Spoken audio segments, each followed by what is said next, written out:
Baseball greetings from Bellefonte. Today it's the semifinals for the PIAA Baseball Quad A playoffs, and it features two teams who have clawed-toothed and fought their way to this venue.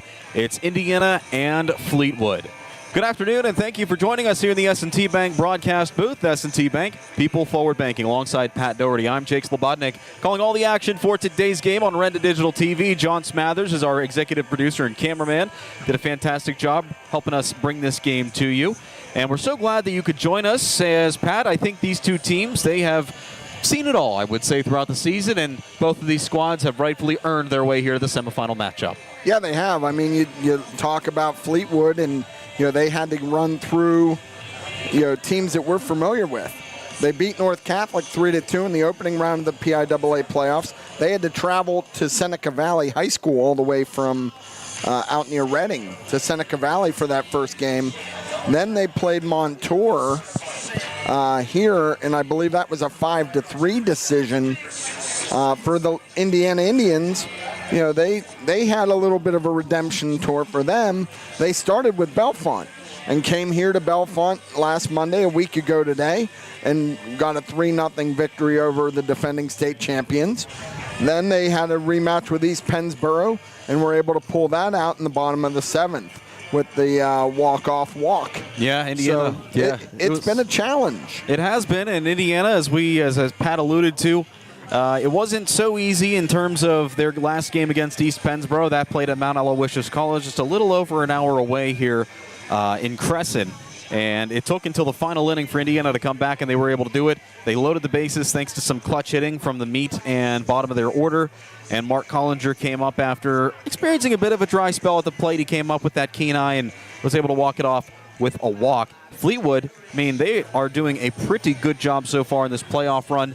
They not only took down Montour, who Indiana faced in the WPIAL playoffs. Yeah. Then they beat the WPIAL champ North Catholic Trojans, and they're a force to be reckoned with. So they're a pretty formidable opponent too. Yeah, they really are. And when you look at it, they have this Liam Hilbert. Liam Hilbert is, he got both wins last week. Yeah. The game against North Catholic, I think he only threw 68 pitches in a complete game win. And then they brought him back out of the bullpen on Thursday against Montour, and he threw 5 innings. So, this kid's got a little bit of a rubber arm, I guess. Yeah. But they're running him back out there today. The scouting report is he's not going to overpower you, but he's going to locate, and he's going to, the one newspaper article I read referred to him as a junk baller. Yeah. So, let's see how Indiana can handle that.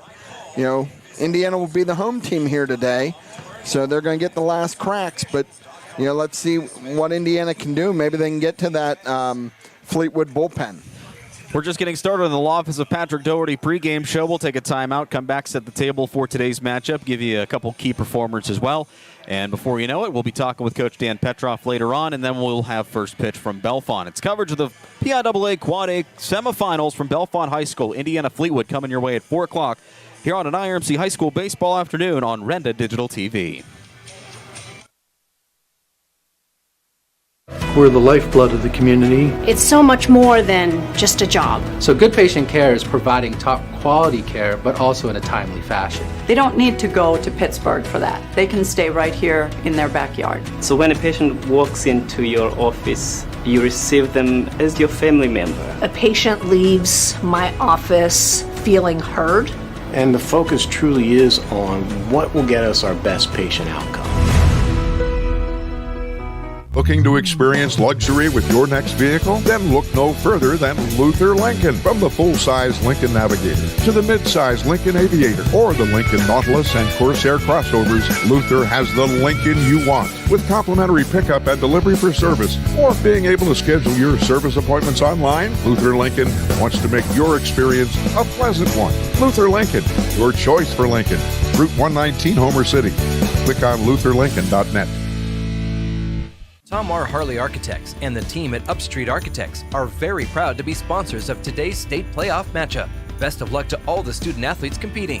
Tom R. Harley and Upstreet Architects are full-service firms providing architectural, planning, landscape architecture, interior design, and project management services from 2 studio locations, one in downtown Indiana and another in Johnstown, PA. You can find them online at upstreetarchitects.com and trharchitects.com. Play hard, play fair, give it your all. It's time to change the game. Force Turf Solutions is an innovative and experienced synthetic turf company that specializes in the design, installation, and conversions of sports fields and complexes throughout the United States through a strategic partnership with Shaw Sports Turf. If you're building a new field, converting an existing field, or replacing an existing synthetic turf field, then reach out to Force Turf Solutions. Community sports complexes, high school, college, and professional fields. For more information, go to forceturfsolutions.com.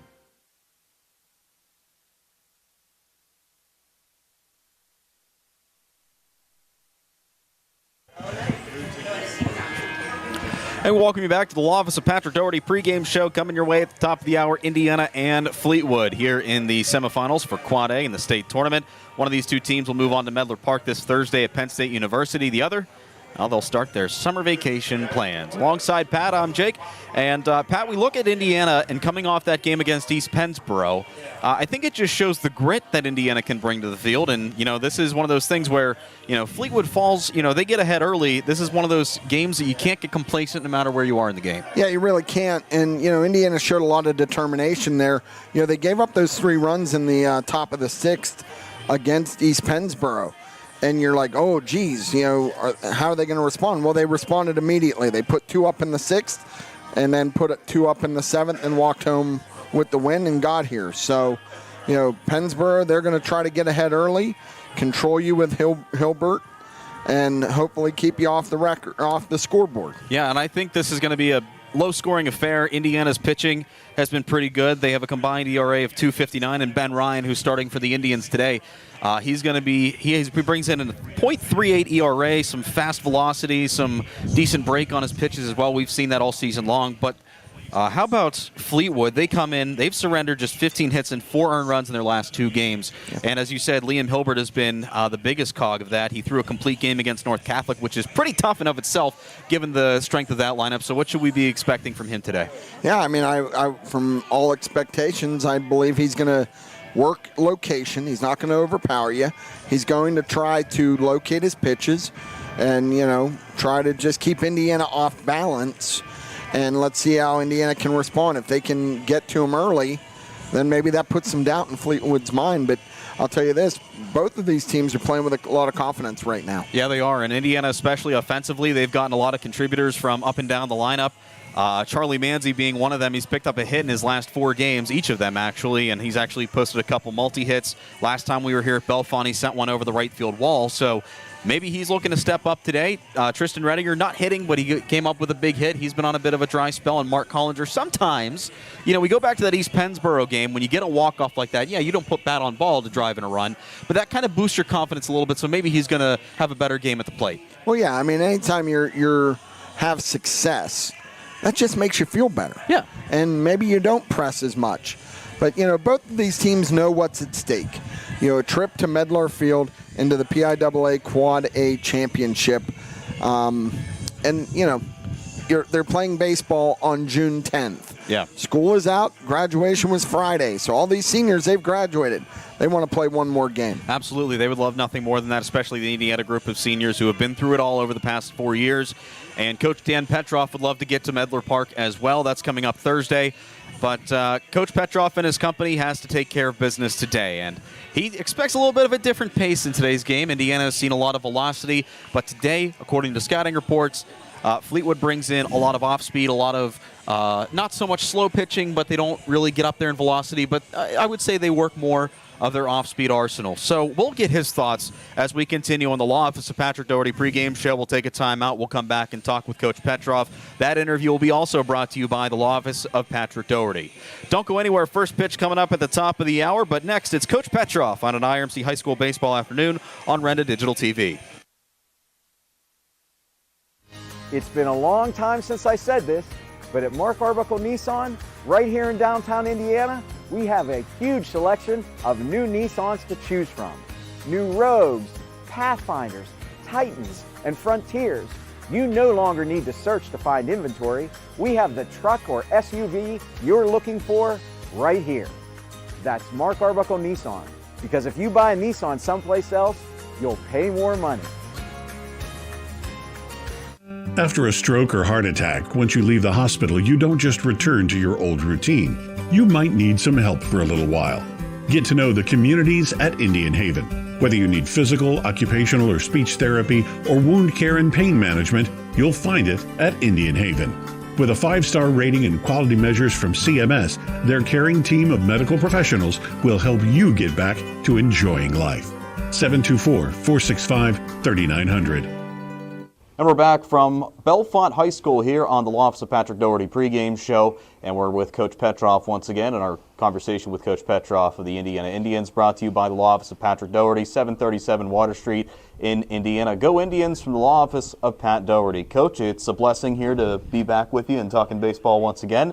And tonight's the first time that Indiana's back in this area, that will be in the semifinals for the PIAA playoffs. How special is this moment for you and your team?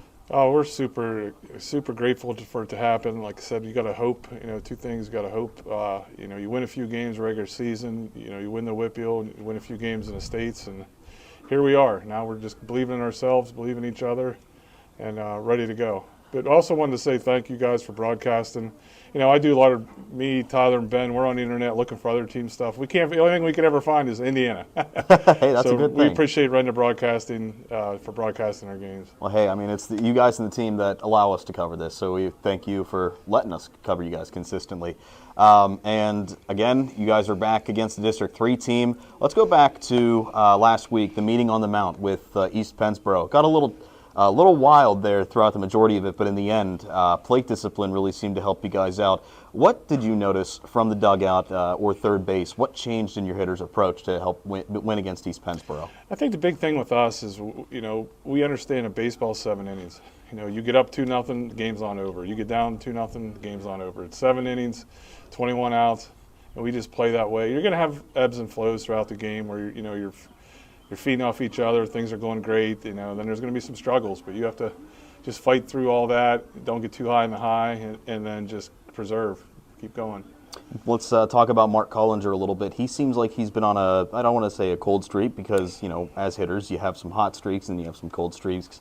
But Mark has had some issues putting bat on the ball recently, but he really took a step forward.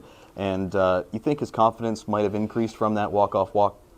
I do. I feel like the last practice yesterday he's a lot more confident. He just lost a little bit of confidence up there. High school kids, they go for a couple at-bats, 5-6 at-bats. It seems like they get down on themselves. But we're constantly pumping him and everybody else up. Stay confident, believe in yourself, and be ready for the next pitch. Not even the next at-bat, be ready to go the next pitch. Greg Mennick started the game, ran into a little bit of trouble early on, but through the game it seemed like he really started to settle in. What were your takeaways from him? Because he's a good pitcher, obviously. Even good pitchers have a little bit of a couple hiccups. What did you notice specifically about Greg's appearance last time out? I thought Greg did a great job. He gave us a chance to win.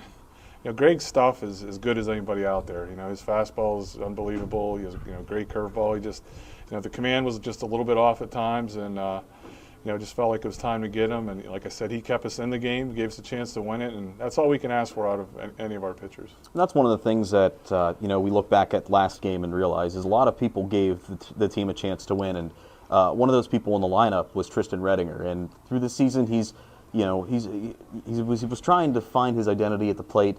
But you gave him the call last game, and he came through with a very clutch RBI single that brought you guys within one of East Pennsboro. Do you think maybe that's going to turn Tristan around for the better? I couldn't be more happy for Tristan. He's a great kid. He works hard. The kids love him. So the reason I did put him in that at bat was we needed a spark in the dugout. Our dugout was starting to get a little bit flat, and I felt like just staying status quo, going ho-hum, they might stay flat. So I just had an inclination to throw Tristan in there. If he gets a hit, I felt like the dugout would have flipped, and it did. And the rest of the game, we were loud, and the energy was definitely up. I'd say so. And it's good to see him get on a bit of a hot streak at the plate. And looking for it all to continue tonight as you go up against Fleetwood, another District 3 team. They're the 3rd seed out of District 3, same place as East Pennsboro was from. Before we talk about Fleetwood, what do you notice personally about District 3 teams, what they bring game in and game out? They play hard. We've played them now a couple years in a row. So we'll know that they'll give us everything they got. I worry about us more than the other opponent, to be honest. We've faced great hitting teams, North Catholic 3 times. Bellefonte, Punxsy, Bethel Park, Shather, to name a few. So we faced as good as you're going to face. So we don't get worried about other teams' lineups, and we're pretty confident our pitchers will do their jobs. And so again, we worry about what we do more than we do what the other team does do. Well, tell us a little bit about what Fleetwood does, or if there's really nothing out there. I know I couldn't find any stats on them, but yeah, they don't have much out there. I did find out a little bit. I went through some games of theirs. They seem like they play small ball a little bit. I don't think they have a home run. But again, baseball's a weird sport. It could it could be totally opposite of what you think anyway. So I don't get too involved in that. Well, what are the keys to an Indiana win here today? I know there's a lot in the atmosphere in terms of this game, but what needs to happen for Indiana to move on to their first state championship? I think if we throw strikes, don't give free bases, I think we will have a chance to win. You got to be disciplined at the plate. Our guys are going to be excited. They're really, really hungry for this game. So, we just got to make sure we play loose, play confident, and keep believing in ourselves. Ben didn't appear in the game against East Pennsboro at Mount Aloysius. Is he good to throw today? Yeah, Ben and Ryan definitely will go. Then after that, we'll figure it out. Awesome. Hey, Coach, best of luck against Fleetwood tonight. Maybe a little bit of a good omen now that you're going against another District 3 team, but hey, we'll see how it goes. And again, you're returning to Bellefonte. So before we go, take me a little bit about playing on Bellefonte. It's a little bit of a unique playing atmosphere because you got that turf infield a little bit toward the outfield, and then it's all grass. Yeah, I like it up there. It's a great atmosphere to watch a game. Bellefonte will have a lot of people there. They love baseball up there. Baseball and wrestling, I think, but we're not wrestling, so they'll be there to watch baseball. But it's a good place for fans. They set up on a hill, sits down a little bit. Field's a little shorter than what we're used to. I think maybe 320 in the lines, 350 in center, which is a lot smaller than our home park. But it's a beautiful spot. It's not too far away for us, and I'm thrilled to be going back to Bellefonte. Coach, thanks for the time as always, and best of luck tonight against Fleetwood. All right, thank you. That's Coach Dan Petroff of the Indiana High Indians. Our conversation with Coach brought to you by the Law Office of Patrick Doherty, 737 Water Street in downtown Indiana. We'll be right back on the Law Office of Patrick Doherty pregame show. Pat will rejoin me, and we'll go over starting lineups. And before you know it, it's first pitch in the PIAA semis here on Renda Digital TV.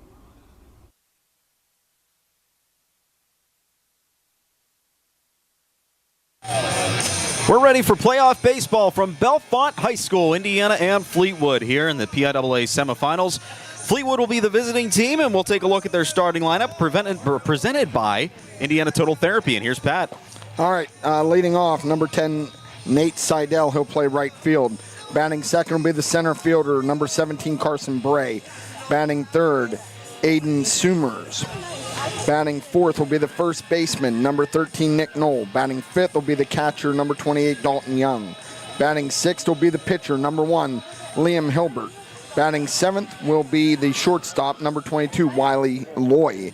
Batting eighth will be the third baseman, number 42, Cade Cromer.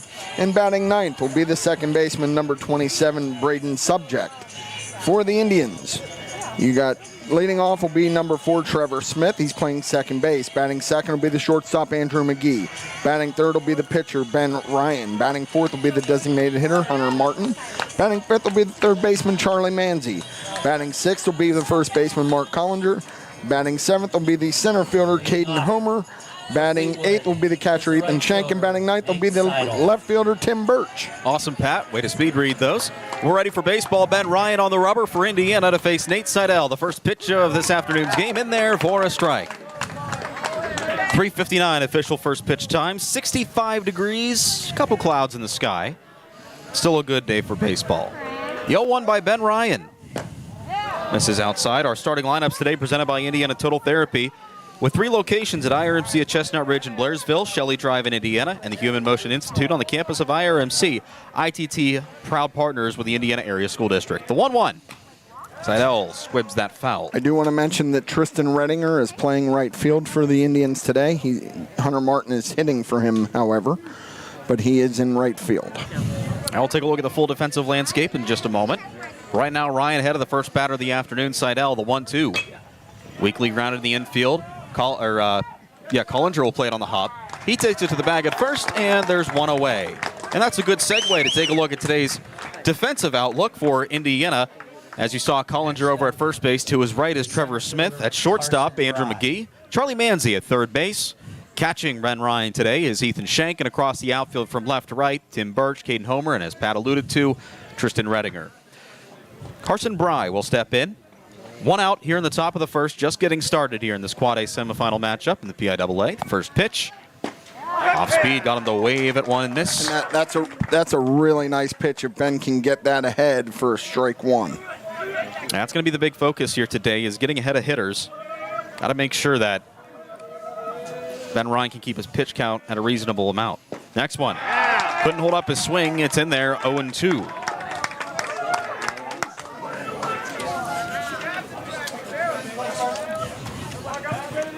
Ryan entering today 2-1 on the season in 10 outings. This is his 11th. He carries a .38 ERA. That one slapped foul to the right side. Up on the hillside, there is a nice Indiana contingent here today, lining the first base side. Opponent's hitting just a .08 against Ryan coming into today's game. The 0-2, wave and a miss at one on the turf. It's right under Shank. He can't find it. The throw to first, and it beats him by a step. And there's 2 away. Yeah, that was a good job by Ethan not to panic. The ball was right under his feet. He just had to find it, and then he threw a strike to Mark Collinger. Good job by Ethan not to panic. Number 11, the left fielder, Aiden Sumas. Aiden Sumas, the left fielder, will step in. No stats readily available for Fleetwood. Yeah, we get spoiled with max preps, and when they don't have them, it makes our job a little tougher. First pitch, fouled off into the chain link. But hey, you know what? I think that sets a good standard. If you can't find stats, just take it as every player is good. That's it. And at this level, all of the 4 teams left playing today are good. The count is 0-1 following the foul ball by Sumas. The next offering by Ryan is grounded in the infield right at Smith. Plays it on a hop, and the throw over to first beats him a little high, but Collinger brings it down. Fantastic first inning for Ben Ryan, and the Indians come up to bat in the bottom of the first on an IRMC High School baseball afternoon on Renda Digital TV. I'm State Senator Joe Pitton, wishing all students who participate in extracurricular activities every success in the classroom and on the field. The teamwork and leadership skills you learn today will serve you and our entire community well in the years ahead. We need future leaders prepared to step forward and make our region a better place to live, work, and raise a family. I'm proud of the work and effort you are putting forth. Have fun, be safe, and enjoy the season. Paid for by Friends of Joe. If you're thinking about adding a pet to your family, consider adopting, not shopping. Local shelters have great dogs, cats, and other animals waiting for a forever home. Please support Four-Footed Friends, ICS, and other local shelters. You can even say hello to a pet waiting for their forever home online at fourfootedfriends.org. Click on their picture to find out more information or visit Four-Footed Friends Pet Finder page. This message has been brought to you by a local supporter of Four-Footed Friends and Indiana Baseball. Indiana's premier fitness facility, Sobek Fitness, is excited to be a sponsor of Lil Indians Athletics and this exciting matchup. Sobek Fitness is Indiana's only open-floor gym. One step inside and you will realize this is no ordinary gym. Sobek has the largest selection of equipment to choose from, including plate-loaded machines and plate select machines. Whether you are a seasoned veteran or new to a gym, Sobek has the equipment for your needs. Call Sobek Fitness to join, 724-801-8170, or check them out online at sobekfitness.com.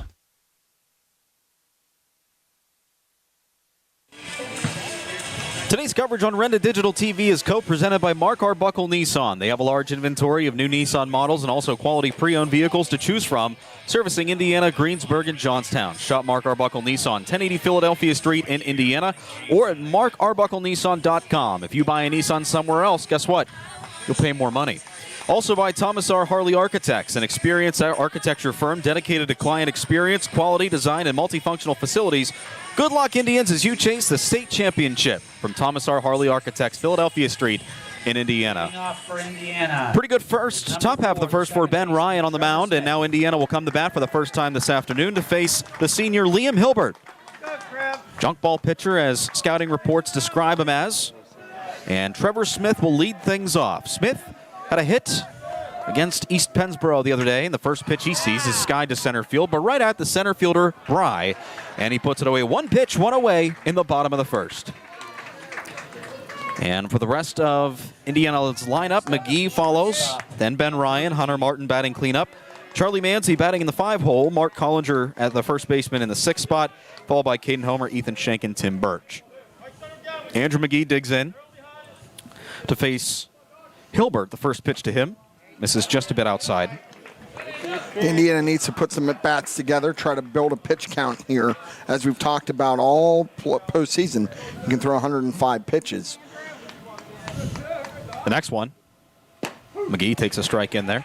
Going back to Ben Ryan, pretty good top of the first, as we said. Needed only 10 pitches, all of them strikes. That's what you need out of a guy like Ben Ryan. Yeah, he was really pounding the strike zone there. The next one to McGee with a 1-1 count. That one bounces in front of the plate. It's 2-1. McGee out in front. McGee hitting .328 entering today's game in 21 games played. He's accrued a double and two doubles and a triple this season with 8 RBIs. The next one, grounded up the middle, and that's going to go into center field for a 1-out base knock. Yeah, nice piece of hitting there by Andrew just to take it. It was on the outside, and he drove it right up the middle on the side of the second base. So now Ben Ryan, let's see what he can do. Yep, here comes Ben Ryan. Last time he played here at Bellefonte, he also sent one over the wall. That game against the Raiders.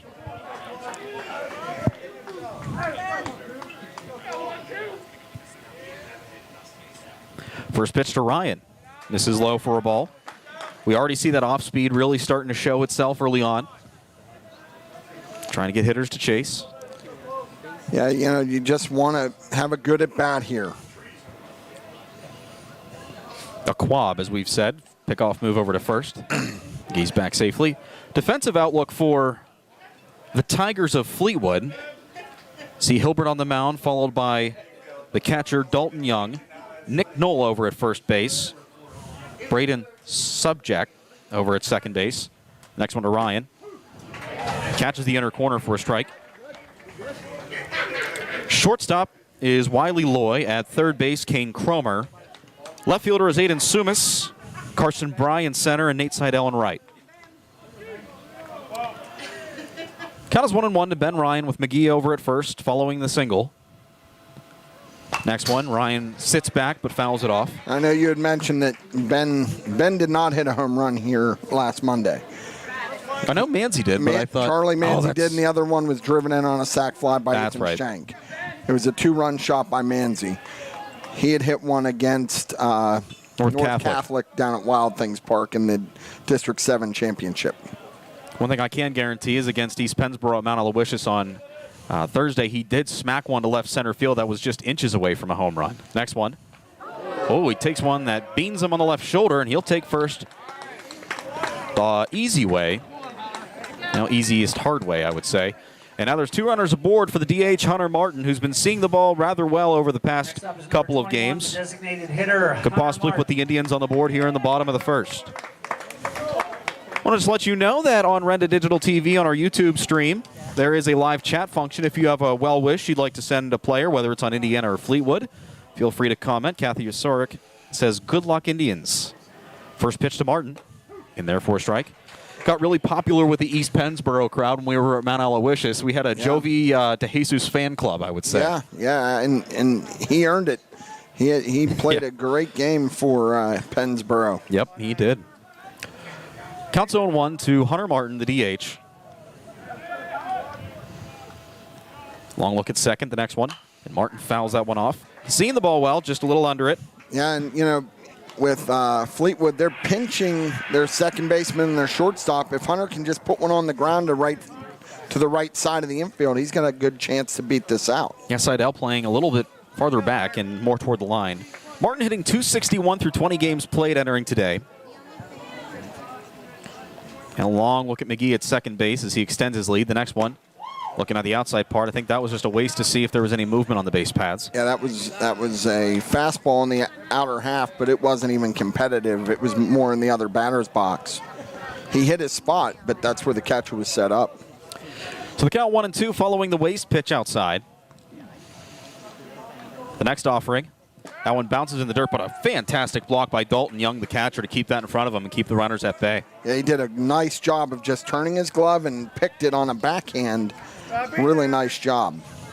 We've seen a lot of quality catching, not just from Indiana, but from every team so far that we've seen in the entire playoff race, even dating back to the WPIAL playoffs. Count is 2-2, the pitch. Martin fouls that one off, and if there was no fence there, Pat would have had a black eye. Yeah, most likely. I'd have caught it, Jake. I'd have caught it.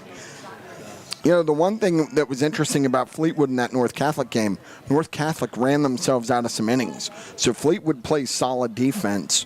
So Indiana's got to be on their toes on the base paths. Count still 2-2 to Hunter Martin, the Indiana DH. 2 on, 1 out here in the bottom half of the first. Next one, Martin fouls that one off to stay alive. And this is what you want to do as if you're Hunter Martin. Foul off pitch, build that pitch count, find the pitch you can drive, and then go get it. Advance these runners any way you can. 15 pitches already this inning for Hilbert. The only out in the inning came off a Trevor Smith fly out to center. Put some good bat on it, but right at the center fielder Bry. The next offering to Martin. He sends that one to left field, but moving over to his left is Sumas. He makes the catch for the second out of the inning. Just a little under that one for Martin. There's 2 away in the Indiana first. Now with 2 outs, you have Charlie Manzi coming to the plate, and I can make an argument he's been just as hot as anybody. Yeah, he's on a bit of a heater, and as we said last time, I know this one for a fact because you just corrected me on it. Manzi, last time he was here, someone over the right field fence for a 2-run shot. That was the difference maker when Indiana played Bellefonte. So I think he's comfortable hitting here, but we'll see how he fares today. Had 2 hits and 2 walks against East Pennsboro on Thursday. First pitch to him. Fouls that one off. And they're looking, Indiana's hitters have been aggressive so far against Hilbert. Good thing for Manzi, too. We remember throughout the season, he was, he was still looking to get that average above 200. He enters today's game at 263. That's a tremendous jump. Well, we always say get hot at the right time. That's what Manzi's doing. The next one sends that one to center field, and that'll get down for a hit. Manzi's going to be waved home, or McGee, excuse me. Here comes the throw. It's on a line, but it is late. Indiana leads 1-0. The ball scoots by Young, and both runners will advance 1 extra base. So mark that an RBI single for Charlie Manzi. The hot streak continues for Chuck. I had to emphasize that. Well, and the backstory is Friday morning I was talking to Charlie's dad, and he said he got all kinds of texts from family that were watching. They're from, out in the eastern part of the state, and they're all like, hey, why'd they call him Chuck? Well, truth be told, a lot of the kids on the team call him that. It is an affectionate, what's going on? No, they're going to put a pinch courtesy runner. It's Rocco Cosentino, who's got blazing speed. He's been used as a courtesy runner throughout the duration of the season. And next up, we were discussing, for those who weren't able to tune into that game, we were discussing it at Mount Aloysius. Do they call him Chuck? But I told Pat on the way down, I remember Charlie Morton as Ground Chuck. And Mark Collinger on the first pitch he sees sends it to center field, but right there is Brian. He puts it away for the final out of the inning. Indians tack a run on, and they lead at 1-0 through 1 full inning here at Bellefonte. Fleetwood comes back to bat at the top of the second on an IRMC High School Baseball afternoon on Renda Digital TV. At IRMC, we have all of the necessary pieces in place to perform complex operations, including highly skilled and specially trained surgeons, their support team of experts, and advanced technology like the Da Vinci robotic surgical system. As a result, patients spend less time in the hospital, recover faster, and get treated close to home. So there's no reason to puzzle over where you should get your surgical care. The answer is right here at IRMC. It's been a long time since I said this, but at Mark Arbuckle Nissan, right here in downtown Indiana, we have a huge selection of new Nissans to choose from. New Rogues, Pathfinders, Titans, and Frontiers. You no longer need to search to find inventory. We have the truck or SUV you're looking for right here. That's Mark Arbuckle Nissan, because if you buy a Nissan someplace else, you'll pay more money. It's time to change the game. Force Turf Solutions is an innovative and experienced synthetic turf company that specializes in the design, installation, and conversions of sports fields and complexes throughout the United States through a strategic partnership with Shaw Sports Turf. If you're building a new field, converting an existing field, or replacing an existing synthetic turf field, then reach out to Force Turf Solutions. Community sports complexes, high school, college, and professional fields. For more information, go to forceturfsolutions.com.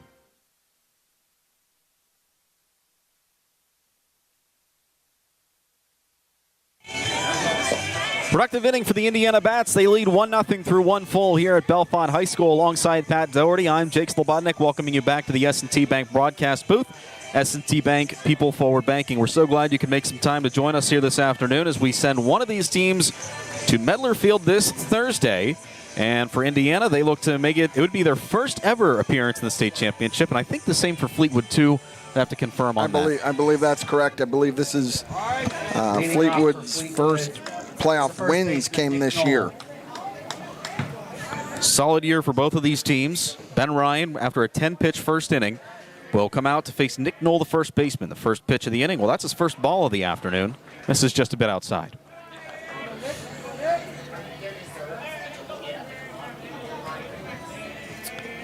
Quickly from the windup.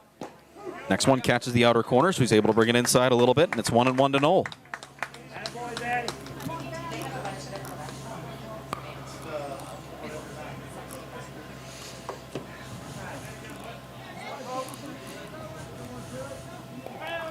One by Ryan. That one bouncing in front of the plate. You know, Ben Ryan has pitched and played on some really big stages, especially in his travel ball career. Next one. That one's grounded in the infield. Another hopper. McGee gloves it on the run. Quick fire to first, and he got him. And, you know, he had played out in the Pony League World Series out in California on one of his travel teams. So Ben's no stranger to these pressure situations. And as the senior leader on this team, not much is going to phase Ben. And that's good to see Andrew McGee get a nice put out there. As we recall last Monday, he was a wall at shortstop. One out. Here comes Dalton Young, the catcher. Made a couple nice blocks defensively last half inning. The first pitch by Ryan misses a little low and away. I'd say the only thing Ben needs to just be careful of is his adrenaline. Stay within himself. Don't try to overthrow. 1-0. That one's weakly fouled to the left side. Evens the count at 1. And as we've talked about these, you know, the backstop here, it's tight quarters. Not a deep backstop. Next offering. That one tailed inside, but too far in, and it's now 2-1. Yeah, he was trying to go with a backdoor breaking ball there, and it just didn't catch the corner. The next one. That one's lined right at McGee. He plays it on a hop. Quick throw to first, and Collinger stretches to haul it in. Another two quick outs for the Indiana defense. And that's what you want. Put the ball in play, let your defense help you. Now stepping to the plate. Got a couple well wishes here from our Renda Digital TV live chat on YouTube. Pam Druchniak watching from Florida. Again, Gavin Goddess is Grammy. Good luck, IHS. And then Ryan Stewart, a Fleetwood fan, says go Tigers. If you want to send a well wish, feel free to do so in the live chat feature as Liam Hilbert steps in, sees a first pitch strike. And that's important for all pitchers, but if you can get ahead with that first pitch strike, makes the at-bat that much harder on the hitters. Next one. Just misses the outer corner. Very, very close, but it evens the count at 1. Yeah, Hilbert thought about going after that one.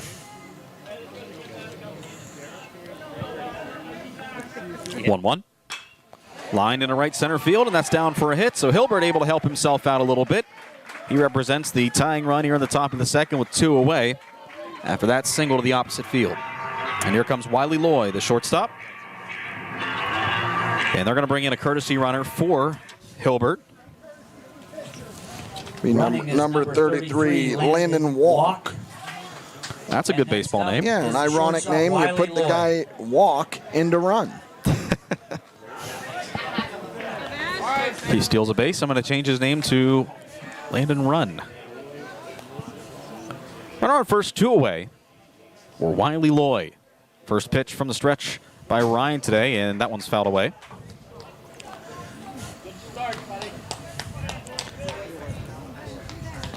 And again, if you're Ben Ryan, hey, one hit's not going to hurt you. Just limit what you're doing, stay in the moment, and go after Loy. Josh Whittison, let's go IHS. You're making the county proud. Good luck today, and let's go all the way. Next one misses away. Boy, and he's on vacation. Wow, he's making time for us on vacation. He probably got to sleep in today, unlike some people I know. It was bright and early at 3 a.m. after a whopping 6 hours. Bella Antonacci, IHS girls basketball, watching from Cedar Point. Even asked, "What's up, Jake?" Nothing much, just calling baseball. Next one in there for a strike, and the count's now 1-1, or should be 1-2. Yeah, it should be 1-2. I'll tell you what. How about the Indiana girls basketball team? Oh, they had a fun run too. I mean, you look at the athletic programs and the success Indiana's had under the direction of athletic director Dan Roan. It's been tremendous. He's turned it around for the better. Walk takes off. Swing and a miss. Strike three. Stolen base won't matter. Ryan escapes the slight jam. We're through an inning and a half. Indians come up the bat, leading 1-0 over Fleetwood on Renda Digital TV. Tom R. Harley Architects and the team at Upstreet Architects are very proud to be sponsors of today's state playoff matchup. Best of luck to all the student athletes competing. Tom R. Harley and Upstreet Architects are full-service firms providing architectural, planning, landscape architecture, interior design, and project management services from 2 studio locations, one in downtown Indiana and another in Johnstown, PA. You can find them online at upstreetarchitects.com and trharchitects.com. Play hard, play fair, give it your all. Indiana Total Therapy has been helping Indiana Indians athletes for years, and they wish the team the best of luck in the state playoffs. ITT is a full-service outpatient rehab facility with services including physical, occupational, and speech therapy, athletic training, pediatric rehab, sports performance programs, and so much more. Indiana Total Therapy's 3 facilities are fully staffed and equipped to deliver optimal results. ITT, proud partners with the Indiana Area School District. If you're thinking about adding a pet to your family, consider adopting, not shopping. Local shelters have great dogs, cats, and other animals waiting for a forever home. Please support Four-Footed Friends, ICS, and other local shelters. You can even say hello to a pet waiting for their forever home online at fourfootedfriends.org. Click on their picture to find out more information or visit Four-Footed Friends Pet Finder page. This message has been brought to you by a local supporter of Four-Footed Friends and Indiana baseball.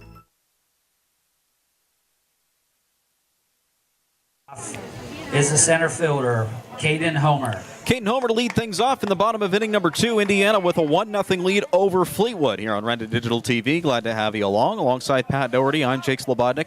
Welcome you back to the S&T Bank broadcast booth. First pitch to Homer this inning is popped way up in the air, and it'll get out of play, so he's behind 0-1. Caden's another guy that, he's at the bottom of the order, but he's been a guy that has been very productive, driving the baseball.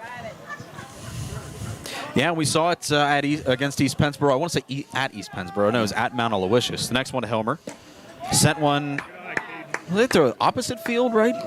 Right center field. Yeah, he put one out there. That was big in the bottom of the 6th when they were able to score those 2 runs. He was one of the catalysts in that inning. Now looking to catalyze this inning, the next one. Another foul ball. He's seeing the ball well. Trying to get it a little out in front. Yeah, going back to our conversation last half inning, for the Indiana athletics department, I mean, you could talk about just the success the baseball team has done, and you do a lot of success. But, I mean, Pat, you were naming off however many programs. Yeah, I mean, look, the boys swim team won the state title. The girls basketball team made a deep run into the PIAA playoffs. A lot of section titles. 1-2, Homer takes high. Dan Roan, as the athletic director, has really done a good job of helping these teams succeed. Yeah. Bringing in coaches who will lead the program the right way, and just putting an emphasis that, kind of treating this, as Homer takes high for ball 2, treating Indiana athletics like it's a collegiate athletics department. I've noticed that just with the remodel of the website and the social media aspect. Yeah. But, I mean, it's a tight-knit ship there.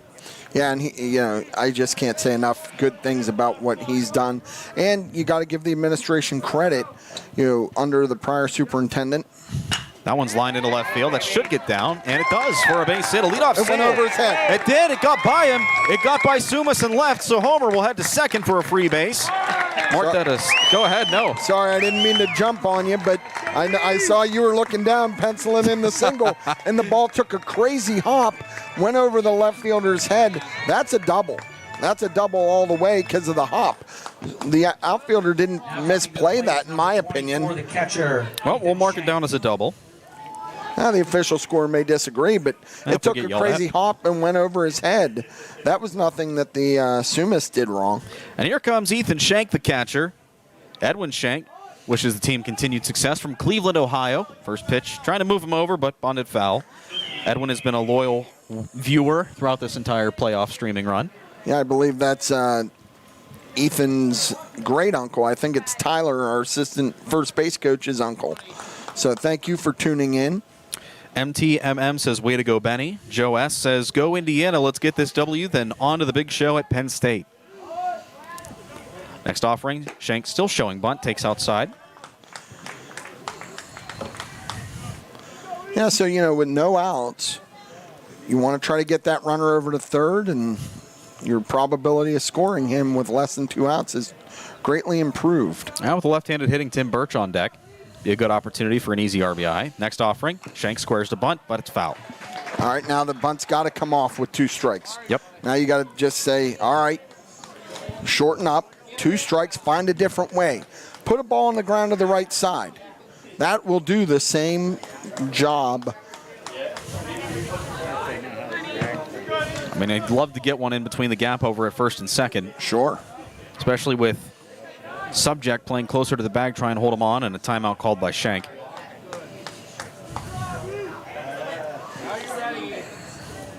You got to have something productive here. Ethan's got to try to put this ball into the ground right side.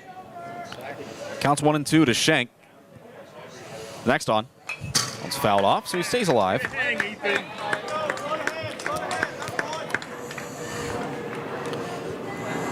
And even if he... Okay, so I'll just play devil's advocate here. In case he doesn't move the runner over, if he can extend the at-bat by a couple more pitches, then that's another thing you're looking for.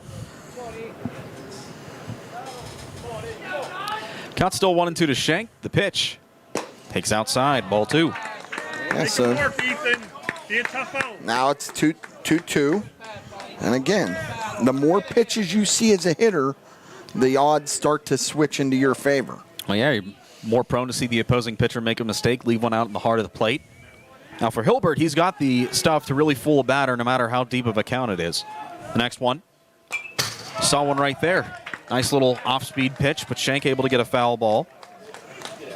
Yep, just keep battling. You'll hear the term win the at-bat, win the battle. That's all Ethan's trying to do here now. And that's what Hilbert's trying to do too.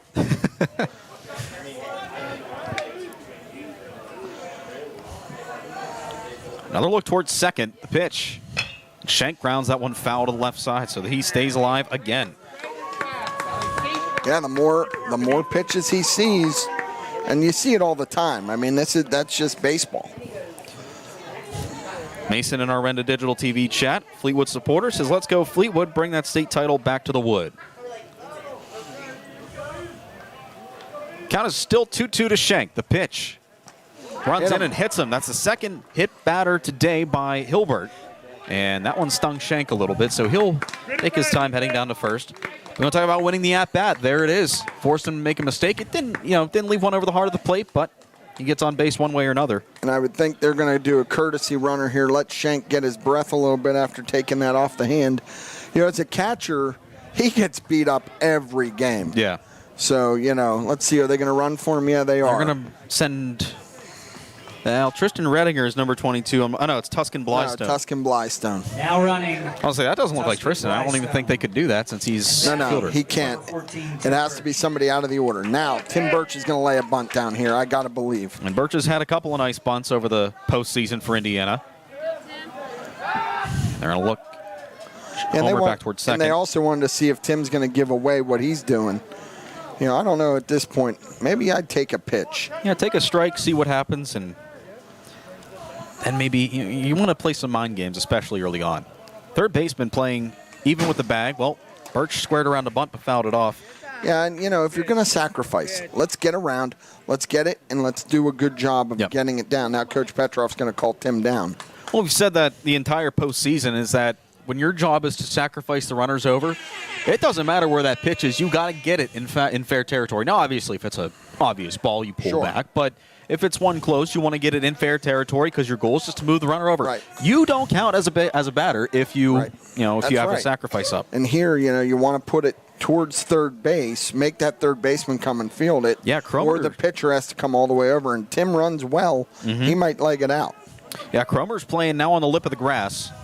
Even if Birch can slap one over into shallow left field, that could possibly score a run. The pitch squares to bunt, and he lays a beautiful one down the third base line. It's going to be trouble. No throw. It's a seeing-eye bunt single for Tim Birch, and the bases are juiced as the lineup flips over. Yep, and that's what I said. If he's able to get that right where he put it, there's no way they're going to get him out with his speed. Now batting number 4, the second baseman. I mean, just the placement of that bunt alone, that can't get much better than that. Right. And now Trevor Smith's up looking to avenge a first-inning flyout. And you know what? A flyout here is going to score a run. So you want to elevate this. Find a way. Hilbert opting to work from the windup with the bases full of Indians. The first pitch right there for a strike. Justin Reibel says bring it home IHS/Coach Dan. I was talking with our senior account manager, Ted Maseko, and he came down to my office the other day at the station, and he said, I loved the commentary because you said Indians. Cleveland Guardians fan. That one misses outside. So I think just hearing anybody call a team the Indians makes him happy. It's funny. I'm sitting up here, and you can hear some of the crowd noise. Connor Giesey's dad, Jeff, he's here today. He and Regina came up, and you can hear it just from the sayings that he has. I knew it was him. Next one. This is outside. Ball 2. And they're going to ask to talk this over now with bases loaded. If you're Trevor Smith here now, stay within yourself. You're a 370 hitter on the year. Just do your thing. Don't get excited. Don't overreact. And, Trevor, we talk about leadership on this team. Trevor's the quarterback on the football team. He is a natural-born leader, and he might be the smartest athletic kid on this field. Yes. What I mean by that is he knows what situations are. He knows what to do. His baseball IQ is extremely high. And he knows the strike zone coming in, reaching base a little over 47% of the time. He's worked 11 walks and 5 strikeouts this year. Really patient at the top of the order. Next one takes outside, ball 3. It's 3-1 to Trevor Smith. Decent crowd on tap here at Bellefonte High School. A lot of folks making the trek out. Both sides, really. Yeah. The 3-1 to Smith. Fouls it off.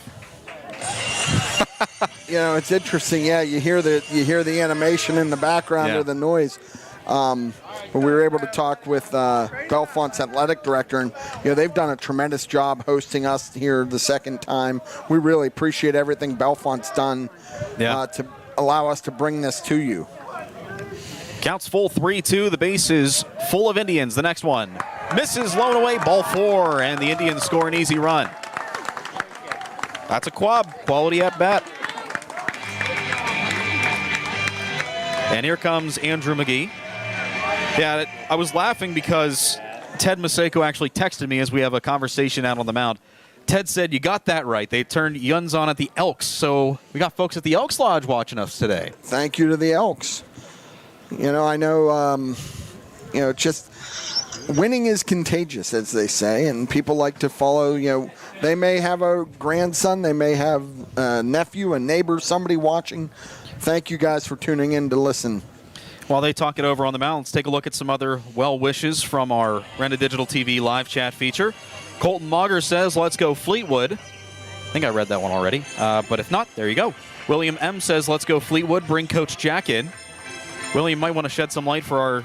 Well, Coach Jack is their head coach. Oh, that's right, yeah. John, maybe he goes by Jack, maybe. I don't know.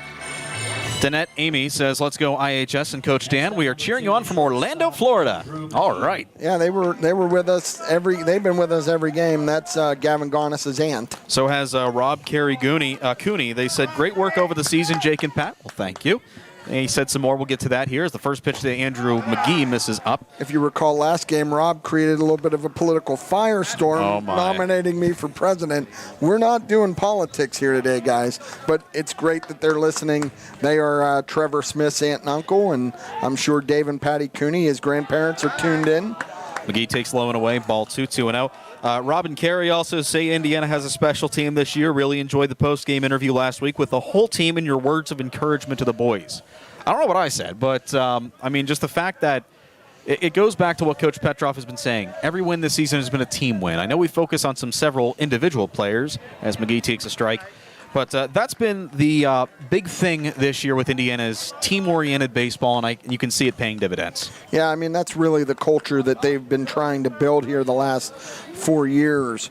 And, you know, this is the second group that's really come into this. Next one.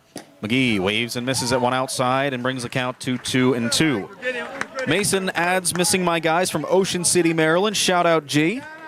Kevin Jack says brings back lots of memories. Bring it home IHS. And Scott Harper says bring it home IHS. We will be cheering for Yins while we start our machine pitch playoffs at Optimist Park. Wow, machine pitch playoffs already here. Yeah, hey, that's... Why? Next one, McGee takes up, ball 3. Little League Baseball is on such a short season. They have to be in playoffs because the All-Star tournaments and all that start the end of the month. Yeah, so and we're already 10 days into June. I have a funny feeling that we're going to be streaming some Little League Baseball again this season. Full count pitch to McGee. Fouled it off to stay alive. That's a good job by Andrew to just kind of hang in there, keep everything. The goal is to slow it down, see the ball, and see the ball, be the ball, hit the ball. Yeah, if it were only that simple, Jake. I mean, really. Yeah. As a couch manager of myself, it is that easy. The payoff. Wave and a miss, strike 3. And Hilbert wins the battle. And there's one away here in the inning. And here comes Ben Ryan. Now, if you're Ben Ryan, you don't want to do too much. Again, same situation. Indiana needs runs. Fly ball scores a run. Stay within yourself. Look to hit strikes. Don't help Hilbert. Don't try to get cute with it. Bases still full. The first pitch to Ryan. This is up. And if you're Hilbert, you got to be very careful here. This is Indiana's leading home run hitter, leading RBI man. I think he leads every offensive category for Indiana. So just about. 6 home runs, definitely leads that. 24 ribbies, leads that by a landslide. Next one, fouls it off behind home plate. It's 1-1. Chris Force says, Cash says, let's go Indiana, bring it home. Well, if Cash says it, then have to do it. That's Caden Force's cousin, Cash. Tara Dolan says, let's go Indiana. Edwin Schenk agrees with the sentiments about us. We've done a great job. Well, thank you. Pat, it's all you. No. Your shoulders must hurt from carrying the broadcast. Next one, Ryan weakly flies that into center field. That could be trouble. It's down for a hit. One run will score, and it gets by the center fielder, Bry. That's going to bring in another. Here comes Smith around third. The throw is cut off. The relay is not in time to throw to third, and Ryan will be out. But hey, he clears the bases, does a little cleanup work, and Indiana extends their lead to 5. Yeah, I mean, that ball just died and then skipped right by the center fielder. That's twice now that the balls have taken goofy hops. And then, so that'll be scored as a double. And Ben gets thrown out at designated hitter Hunter Martin. And here comes Hunter Martin. 2 outs in the inning. 7-6-2-5. And the first pitch to Martin misses for a strike, or in there for a strike.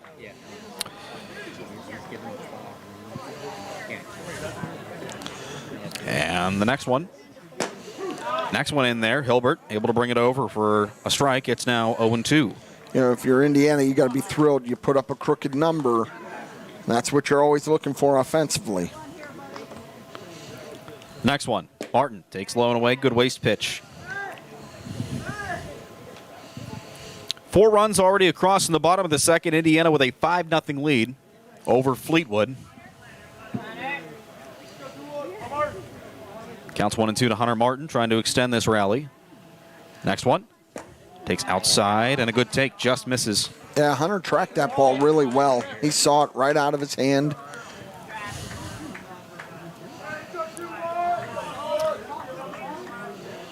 Now Hilbert trying to put a Band-Aid on this inning.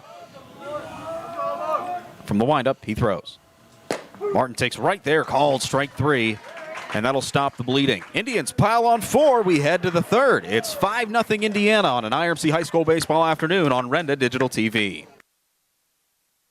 Luther Ford, one trusted name, 2 great locations. Right now at Luther Ford, drive off in a new F-Series truck, Ford Ranger, Ford Maverick, or the all-electric F-150 Lightning. Check out the Ford Bronco, Bronco Sport, Eco Sport, Escape, Explorer, Expedition, Edge, and Mustang Mach-E. And always look at the exciting Ford Mustang. Luther Ford, one trusted name, 2 great locations, Route 119 Homer City and Admiral Perry Highway, Evansburg. LutherFord.com. After a stroke or heart attack, once you leave the hospital, you don't just return to your old routine. You might need some help for a little while. Get to know the communities at Indian Haven. Whether you need physical, occupational, or speech therapy, or wound care and pain management, you'll find it at Indian Haven. With a 5-star rating and quality measures from CMS, their caring team of medical professionals will help you get back to enjoying life. 724-465-3900. Penn Mechanical Group would like to wish the Indiana baseball team the best of luck in today's game. Penn Mechanical Group is a full-service contractor for the natural gas and oil field industry, and they're looking for talented, hardworking individuals for their team. If you're an equipment operator, rig hand, wireline operator, CDL Class A and B, triaxle drivers, they want to talk to you. PMG has local positions that need to be filled right now. Home base is right here in Indiana. Apply online at PennMechanicalGroup.com. Go Indians!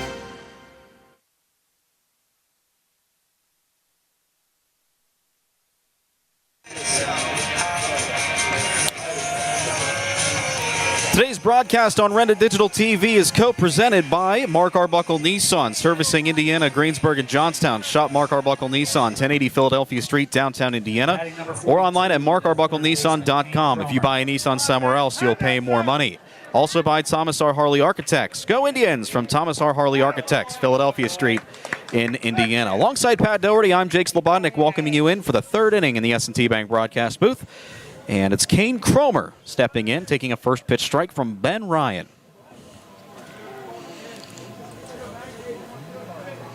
The 0-1, grounded in the infield. Another hopper right to Smith. He gloves it on the run. Off balance throw to first, and he gets to Collinger.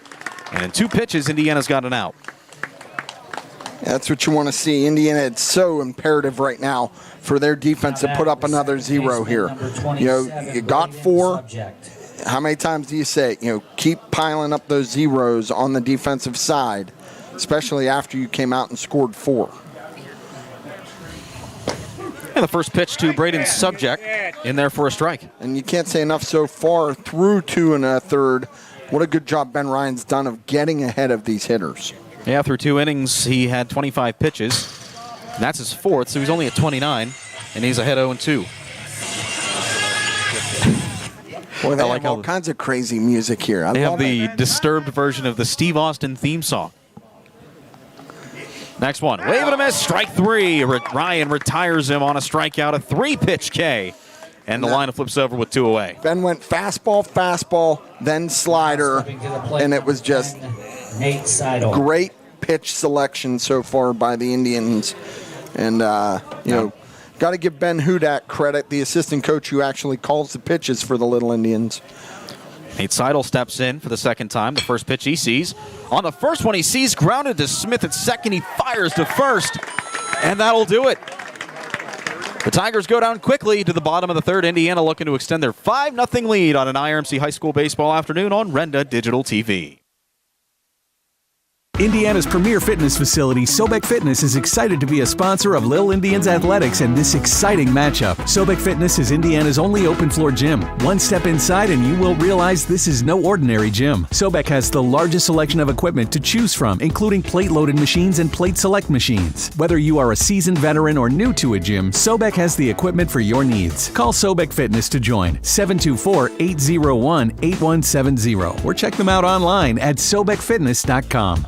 SeaWorld says goodbye to high phone bills and hello to Boost Infinite. Lowest prices ever. Plans start at just $25 a month when you bring your own device. Plus, snag the latest phone every year for only $60 a month. Enjoy unlimited 5G data on all plans. And with $60 a month plans, stay connected to 3 of the biggest networks nationwide. Hurry, offer for qualified customers only. Don't miss out on the best deal in town. Call or visit SeaWorld Satellite today at 724-463-3200, extension 122.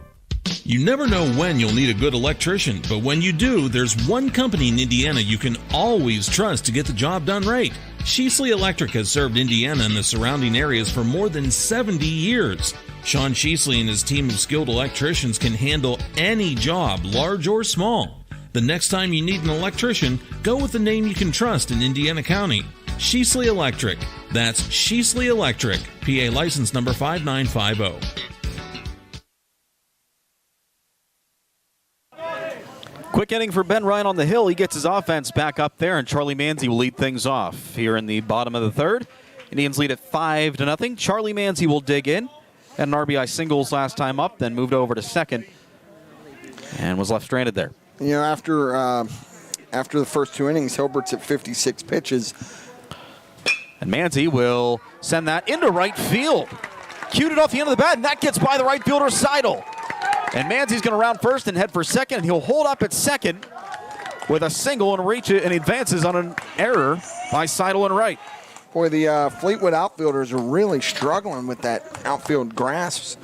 I don't know if the ball's skipping or what, but Coach is going to come out and have another visit here.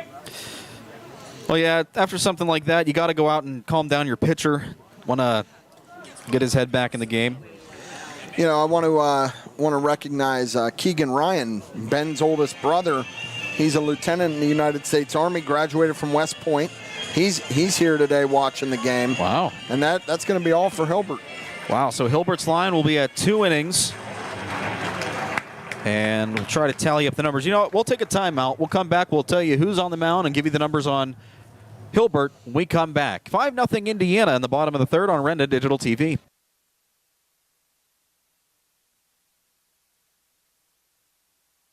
So what sets S&T apart from other financial institutions is that they are visionary. Now, we understand that it is partially about the numbers, but they know it's not just about the numbers. It's about the management team, it's about the strategic and business plan, it's about how the team is going to execute on that. In short, S&T gets it. Quite honestly, we couldn't have done it without S&T.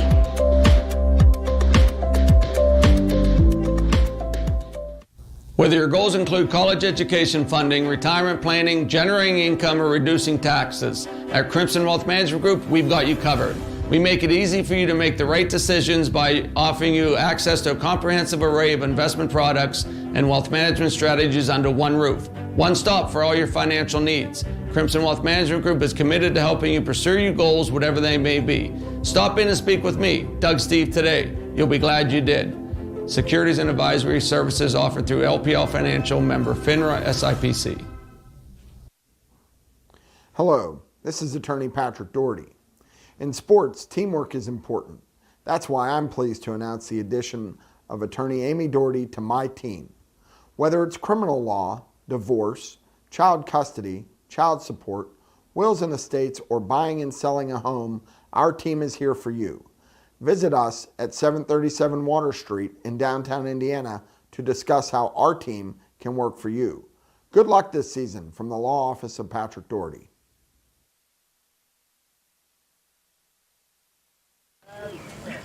Mark Collinger will face the new pitcher, Kane Cromer, and the first pitch he sees is fouled away on a bunt attempt. He's 0-1. Final line on Lee and Hilbert today. Well, he's currently on the hook for Manzi out at second base. Well, he went 2 innings, surrendered 6 hits, 2 walks, a strikeout, allowed 5 runs, all of them earned. Kane Cromer will come in to pitch. Wiley Loy moves over to third, and Hilbert moves over to short. From the stretch, the pitch. That one bunted up the first base line. Pitcher Cromer will get it. He'll fire to first, and the sacrifice is successful. So Manzi moves up to third. 1 out for Caden Homer. And that's exactly what you want to do there. You know, Mark Collinger did a good job of sacrificing it, put it right down the first base side. And here's Caden Homer. Had a double to left last time up. Scored a run later on. Actually led off the second inning rally where Indiana scored 4 of their 5 runs. The first pitch is fouled into the catcher's glove for a strike. It's 0-1. And again, same situation as we talked about last inning. When you have a guy in third, less than 2 outs, fly ball's going to score that run more often than not. The next one. Homer sits on an off-speed pitch, sends that high into left field. Very shallow, hard for Manzi to score. Catch is made. He takes off, tries to get a throw, and he does. And nothing there. The ball trickles away from the catcher, but right behind him is Cromer to back up Young, and there's 2 away. Well, Caden just proved me wrong. So, so you're the jinx this time around. I guess. You know, it just didn't get deep enough. And Charlie did a good job, though, of drawing that throw. It clearly, when you're up 5-0, you want to be safe. Ethan Shank up with 2 outs. First pitch he sees. Breaking pitch in there for a strike. Catches the inside part. So again, another junk ball pitcher, it looks like, in Cromer. Shank was hit by a pitch his first time around, then came around to score. Well, his runner that was, and he now takes a strike. There's been 2 curveballs, and Ethan now has to battle back here, 2-strike approach, find a way to put it in play. The 0-2 works the outside but misses high, and it's 1-2.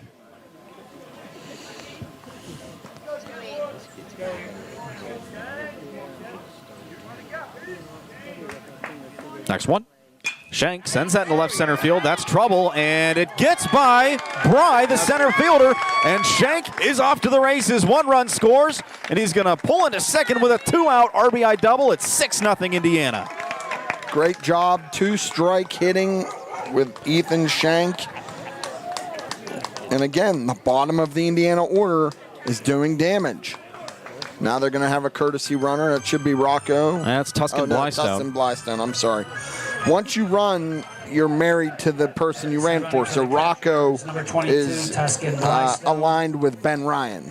And now is Tim Birch. And Blystone will run for Shank.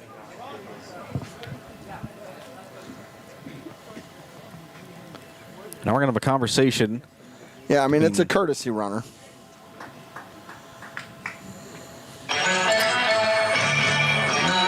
And Tyler Shank saying, hey, the courtesy is all mine. Yeah, and Tuscan ran for Ethan last inning. Go, Tim Birch. So now Tim Birch steps in with 2 outs. And he ended up 6-0 following that double. And first pitch to Birch in there for a strike. Birch singled on a bunt to third base. Meant to be a sacrifice last time up. It was a beautiful bunt. Absolutely perfect. The next one. Birch swings at one that died just as it reached the plate, and he comes up empty. It's 0-2. Yeah. I'll say this, Cromer's done a nice job at getting ahead of these Indiana hitters.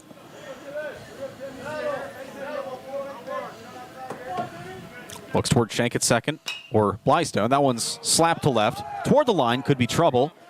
And it is off his mitt and on the ground. Sumas throws it into second, and Birch is safe. Another run comes across to score. That was a tough play. That'll be an RBI double. Yeah, Sumas had to go a long way to get there. It was right on the line. You almost wonder if that's a shortstop or third baseman's ball, but Indiana will take it, and that drives Blystone in from second. He was running on the pitch. And now the Indiana's flipped the lineup again. Third inning, third time up for Trevor Smith. Third time in as many innings, Trevor Smith walked and flew out. First pitch this time is sent to center field. Moving over is Bry. He'll camp under it and put it out for the final out of the inning. Indians add a couple more, and we're through 3. It's 7-0 Indiana on an IRMC High School Baseball afternoon on Renda Digital TV. I'm State Senator Joe Pitton, wishing all students who participate in extracurricular activities every success in the classroom and on the field. The teamwork and leadership skills you learn today will serve you and our entire community well in the years ahead. We need future leaders prepared to step forward and make our region a better place to live, work, and raise a family. I'm proud of the work and effort you are putting forth. Have fun, be safe, and enjoy the season. Paid for by Friends of Joe. We're the lifeblood of the community. It's so much more than just a job. So good patient care is providing top quality care, but also in a timely fashion. They don't need to go to Pittsburgh for that. They can stay right here in their backyard. So when a patient walks into your office, you receive them as your family member. A patient leaves my office feeling heard. And the focus truly is on what will get us our best patient outcome. Looking to experience luxury with your next vehicle? Then look no further than Luther Lincoln. From the full-size Lincoln Navigator to the mid-size Lincoln Aviator or the Lincoln Nautilus and Corsair crossovers, Luther has the Lincoln you want. With complimentary pickup and delivery for service or being able to schedule your service appointments online, Luther Lincoln wants to make your experience a pleasant one. Luther Lincoln, your choice for Lincoln. Route 119, Homer City. Click on lutherlincoln.net.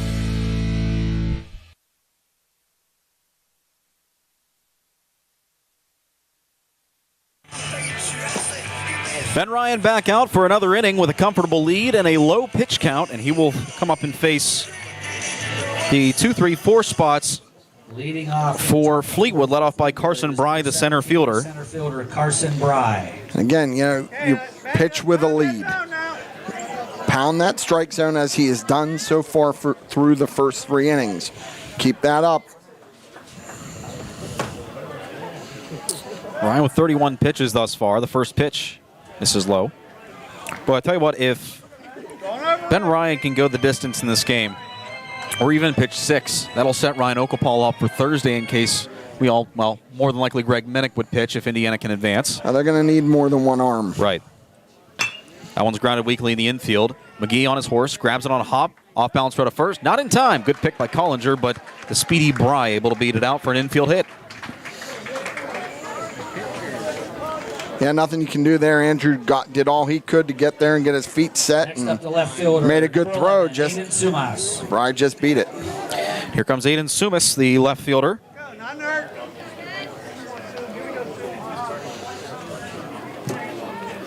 Sumas today 0 for 1 with a ground out to second. Ryan working from the stretch. The first pitch, he takes off, grounded in the infield. McGee again, off balance throw to first. Wow, he did not put a lot behind that throw, and it got by Collinger. I don't know what McGee was doing on that throw, but it wasn't what Indiana wanted. And Ethan Shanks looking at him saying, hey, why'd you shorten up on that? Yeah, that just looked weird. I mean, Andrew did everything he needed to do, and he just shorted it. That's bizarre. You don't see that too often. Now batting number 13, Nick Knoll. And now Nick Knoll with a couple runners on the base paths, nobody out. Now, if you're Ben Ryan, keep doing what you're doing. You're getting ground balls. That's what you want. Knoll squares the bunt, but pulls back, takes a strike. You're getting ground balls. Try to limit this damage. One run here or there isn't going to hurt you. Indiana's back up the middle. This one misses outside. But what that error does, though, is now it means he's got to throw more pitches. Right. And Ryan has been pretty efficient tonight. We'll see if Nick Knoll can maybe rustle things up. The next one, fouled off. He's behind 1-2.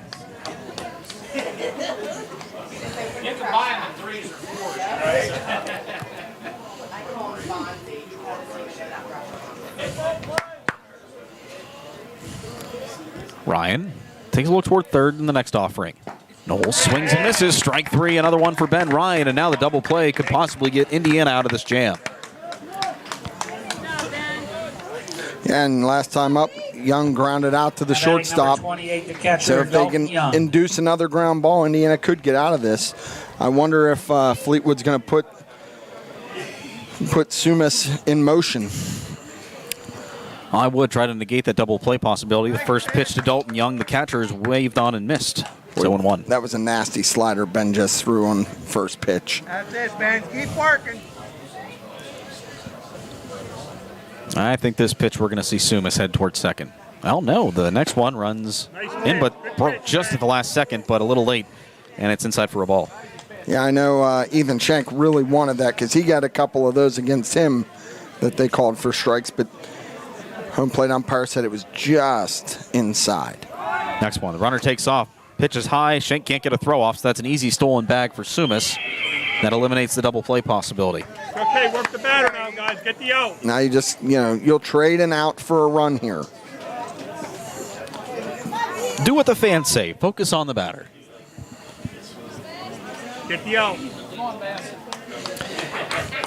Couple runners aboard, one away here in the top of the fourth. Indiana with a 7-0 lead here in this PIAA semifinal matchup. The next one, wave and a miss at one outside, and it's now 2-2. So, yeah, if you're Ben Ryan, you'd really like to get another strikeout here. Keep working that zone, Ben. Keep it up, buddy. You're doing good. Next one. Ryan gets him to inside out that one to the left side, and it's down for a hit. 1 run scores.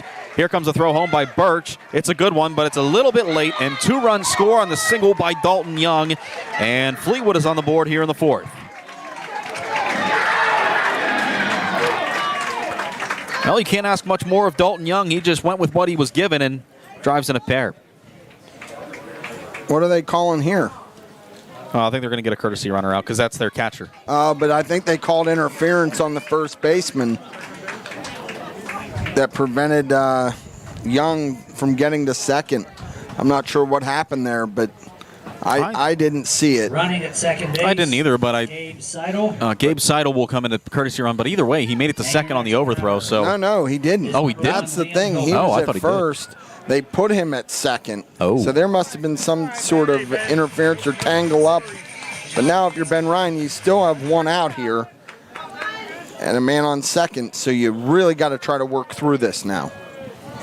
In steps Liam Hilbert. First pitch he sees misses inside. Hilbert today singled and was left stranded at first.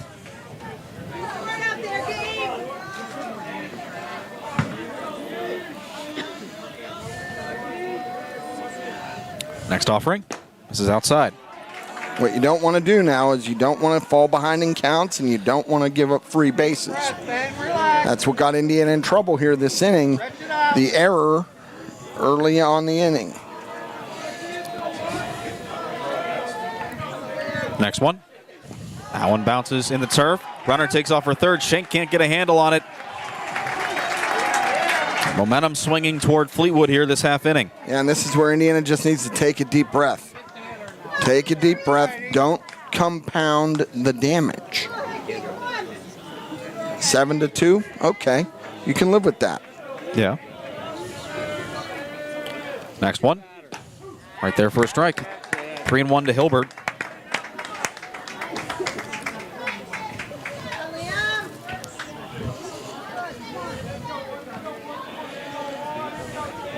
Next one.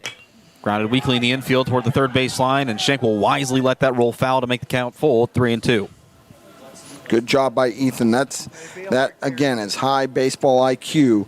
You let that one go foul because there's really nothing good was going to come if he fielded that ball in play. Counts full to Hilbert. Trying to drive in another run. 2 already this half inning in for Fleetwood. Next one. Ryan gets him to weakly ground that in the infield. And again, a hard play for McGee. He's going to have no throw at first. That's an infield RBI single for Hilbert. And don't look now, but it's 7-3. Yeah, Fleetwood said, "Hey, we're not going to go quietly." Start over. Let's go. So now, makes things even more complicated as Wiley Lloyd digs in. Moved over to third base whenever Fleetwood made that pitching change last half inning. There's still only one out here. First pitch to Lloyd. Grounded in the infield, right back to Ryan. On to second for one. The relay by McGee is in time. An inning-ending double play. And Ryan helps us out his own cause. But hey, the Tigers of Fleetwood have cut into this Indiana lead. They only trail by 4 as we head to the bottom of inning number 4. 7-3 Indiana on Renda Digital TV. It's time to change the game. Force Turf Solutions is an innovative and experienced synthetic turf company that specializes in the design, installation, and conversions of sports fields and complexes throughout the United States through a strategic partnership with Shaw Sports Turf. If you're building a new field, converting an existing field, or replacing an existing synthetic turf field, then reach out to Force Turf Solutions. Community sports complexes, high school, college, and professional fields. For more information, go to forceturfsolutions.com. Indiana's premier fitness facility, Sobek Fitness, is excited to be a sponsor of Lil Indians Athletics and this exciting matchup. Sobek Fitness is Indiana's only open-floor gym. One step inside and you will realize this is no ordinary gym. Sobek has the largest selection of equipment to choose from, including plate-loaded machines and plate select machines. Whether you are a seasoned veteran or new to a gym, Sobek has the equipment for your needs. Call Sobek Fitness to join, 724-801-8170, or check them out online at sobekfitness.com. Tom R. Harley Architects and the team at Upstreet Architects are very proud to be sponsors of today's state playoff matchup. Best of luck to all the student athletes competing. Tom R. Harley and Upstreet Architects are full-service firms providing architectural, planning, landscape architecture, interior design, and project management services from 2 studio locations, one in downtown Indiana and another in Johnstown, PA. You can find them online at upstreetarchitects.com and trharchitects.com. Play hard, play fair, give it your all.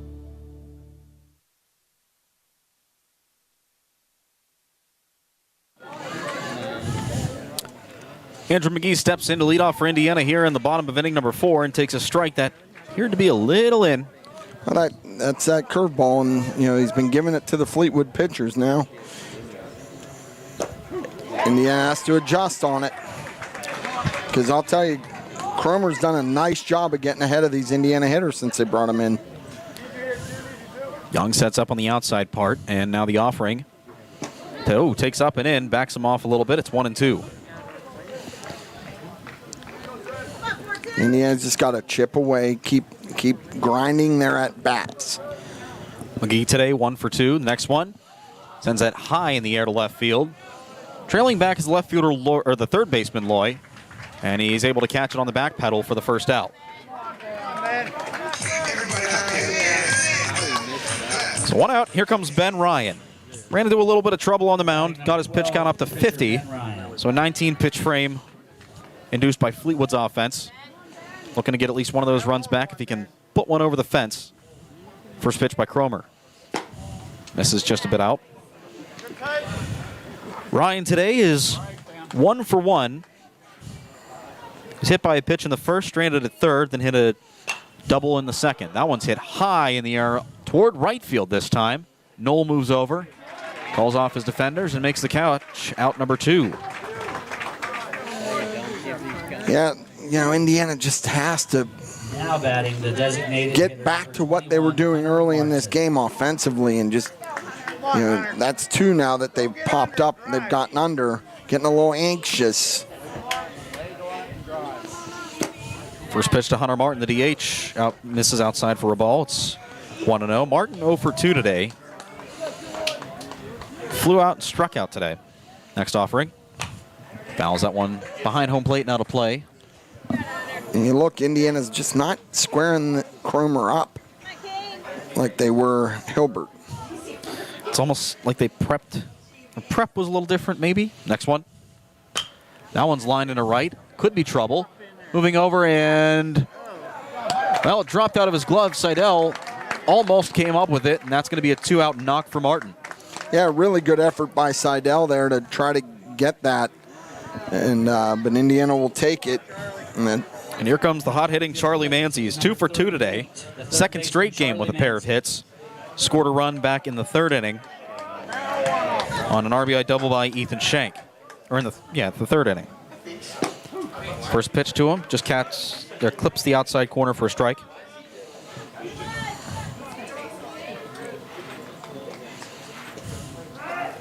Pickoff move to first, not in time.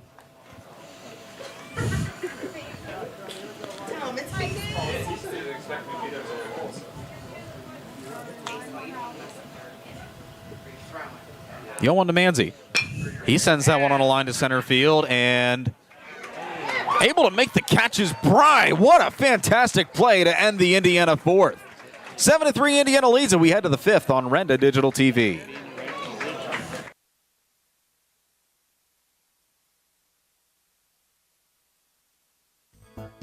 Indiana Total Therapy has been helping Indiana Indians athletes for years, and they wish the team the best of luck in the state playoffs. ITT is a full-service outpatient rehab facility with services including physical, occupational, and speech therapy, athletic training, pediatric rehab, sports performance programs, and so much more. Indiana Total Therapy's 3 facilities are fully staffed and equipped to deliver optimal results. ITT, proud partners with the Indiana Area School District. It's been a long time since I said this, but at Mark Arbuckle Nissan, right here in downtown Indiana, we have a huge selection of new Nissans to choose from. New Rogues, Pathfinders, Titans, and Frontiers. You no longer need to search to find inventory. We have the truck or SUV you're looking for right here. That's Mark Arbuckle Nissan, because if you buy a Nissan someplace else, you'll pay more money. If you're thinking about adding a pet to your family, consider adopting, not shopping. Local shelters have great dogs, cats, and other animals waiting for a forever home. Please support Four-Footed Friends, ICS, and other local shelters. You can even say hello to a pet waiting for their forever home online at fourfootedfriends.org. Click on their picture to find out more information or visit Four-Footed Friends Pet Finder page. This message has been brought to you by a local supporter of Four-Footed Friends and Indiana baseball.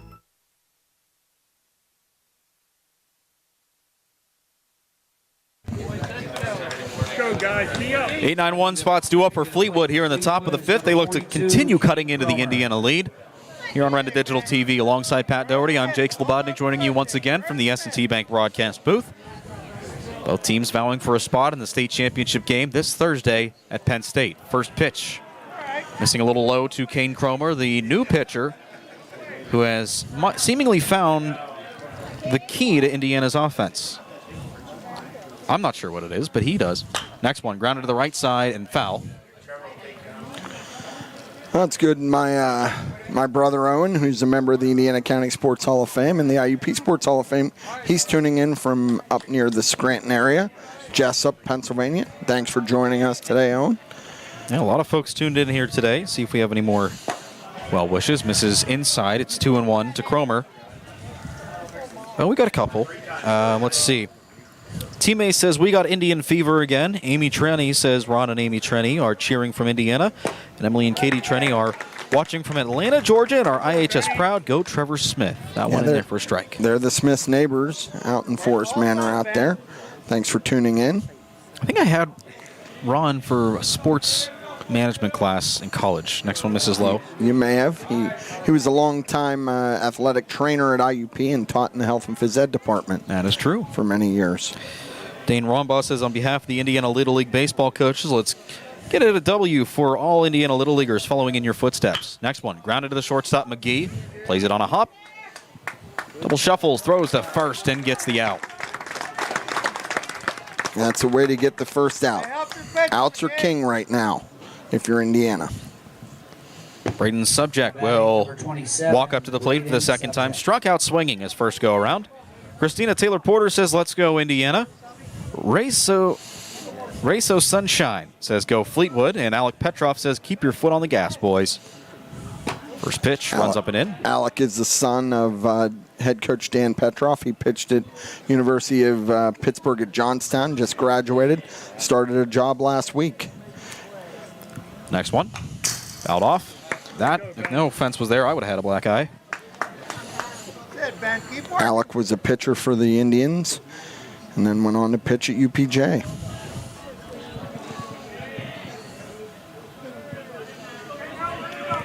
Counts 1-1 to Subject.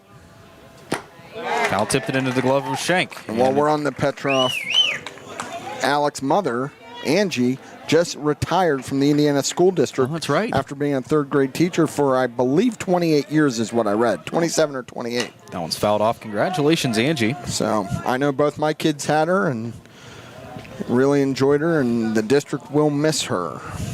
Speaking of the Indiana School District, their school board meeting tonight.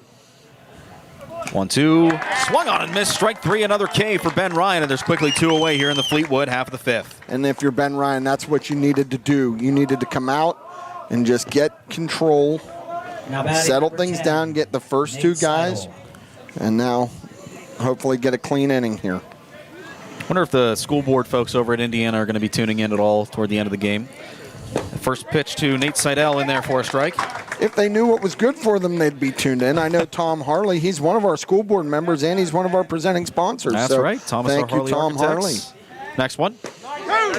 Cuts in there for a strike. It's 0-2 to Seidel. Now, I did see principals Wade McElhaney and Doug Johnson there in the crowd today. Made the trip. The 0-2 by Ryan. Grounded to the third. Gloving it as Manzi throws to Collinger at first, and that ends the inning. Ryan able to get a 3-up, 3-down inning. To the bottom of the fifth we go. Indiana still leads 7-3 on an IMC High School baseball afternoon on Renda Digital TV.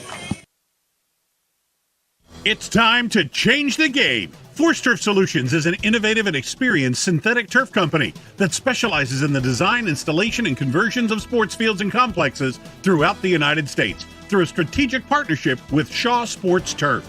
If you're building a new field, converting an existing field, or replacing an existing synthetic turf field, then reach out to Force Turf Solutions. Community sports complexes, high school, college, and professional fields. For more information, go to forceturfsolutions.com.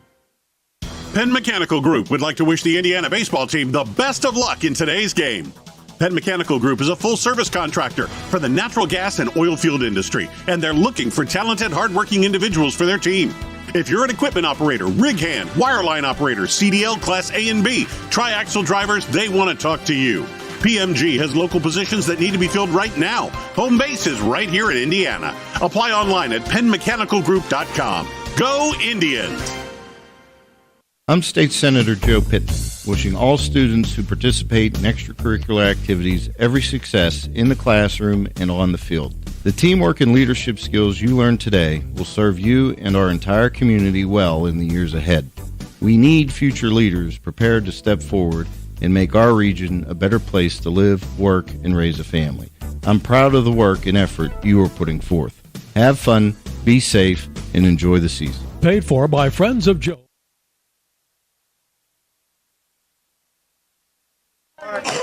Mark Collinger digs in to lead off the Indiana half of the fifth. Indians lead at 7-3 here on Renda Digital TV. Big 4-run second inning is the biggest difference in this one so far. First pitch is fouled off. And this would be a good time for Collinger to get things going. He's 0 for 1, had a sacrifice bunt his last time up. He's played a good first base today. Yeah, Mark has just been one of those steady guys that keeps his head down and grinds for the Indians team. Next one. Misses outside for a ball, 1-1. Coach Rick Spallone, the River Valley boys basketball coach, tuned in. Also I don't want to say fill-in, but he's been on Renda Digital TV and the S&T Bank broadcast booth occasionally. Next one, roped, foul to the left side. What I really enjoy about Coach Petroff is he doesn't even make an effort. He knew that ball was a scorcher, and he just kind of like, they have gloves, moving. They're coming. Yeah. I'll just hold off. Let's go, 1-8. Collinger behind 1-2. Cromer comes set, delivers. That one's grounded, but right at the shortstop. Hilbert, the throw to first, and it beats him for the first out of the inning. Go, Kate. Well, we did just get confirmation from our colleague and school board member Doug Steve. He's not going to the school board meeting until this game is over. Okay. So there's one answer. Doug Steve of Crimson Wealth Management. We thank him for his support over the year. First pitch to Caden Homer, misses inside. Also sideline reporter for Indiana High football. Yes. Yeah. A couple good things as well. He's been in the broadcast with us. That one's stroked deep to left center field. That could be trouble, and it will to split the gap. Homer's off to the races. Brown's first, heads for second. He's going to hold up at second with a one-out double that was pelted off his bat to left center. And, you know, all these guys now have these moves when they hit a double or whatever. You know, they make hand gestures or whatever. There was a great picture in the Indiana Gazette from the other day at Mount Aloysius with Caden making the flex after he doubled in the sixth inning. Michael Dolan for the Gazette was able to get that in there. So Caden did it again. And now that puts an insurance run possibly at second with Ethan Shank up. He is 1 for 1 with a double, pair runs scored, and an RBI. First pitch he sees right there, but he gets under it a little too much. It's 0-1. If you're Indiana, you don't want to be too anxious here, but you got to get that run in. You got to put another run up on the board here. Keep adding up. The 0-1. Grounded foul to the left side. Should Indiana win, we'll have broadcast plans, potential broadcast plans on all 4 of our Renda Media Facebook pages and websites. But we do invite you to tune in this Friday night. It's the Ken Lancey All-Star Football Classic. I'll be on site for that one. We're on the air at 6:30 on Renda Digital TV. You can find it same place you found this stream on the Renda Digital TV YouTube channel. Subscribe if you haven't already. Just past 2,000 subscribers. Tremendous. Absolutely. And our viewership keeps ticking up every game for these games, so we appreciate you tuning in.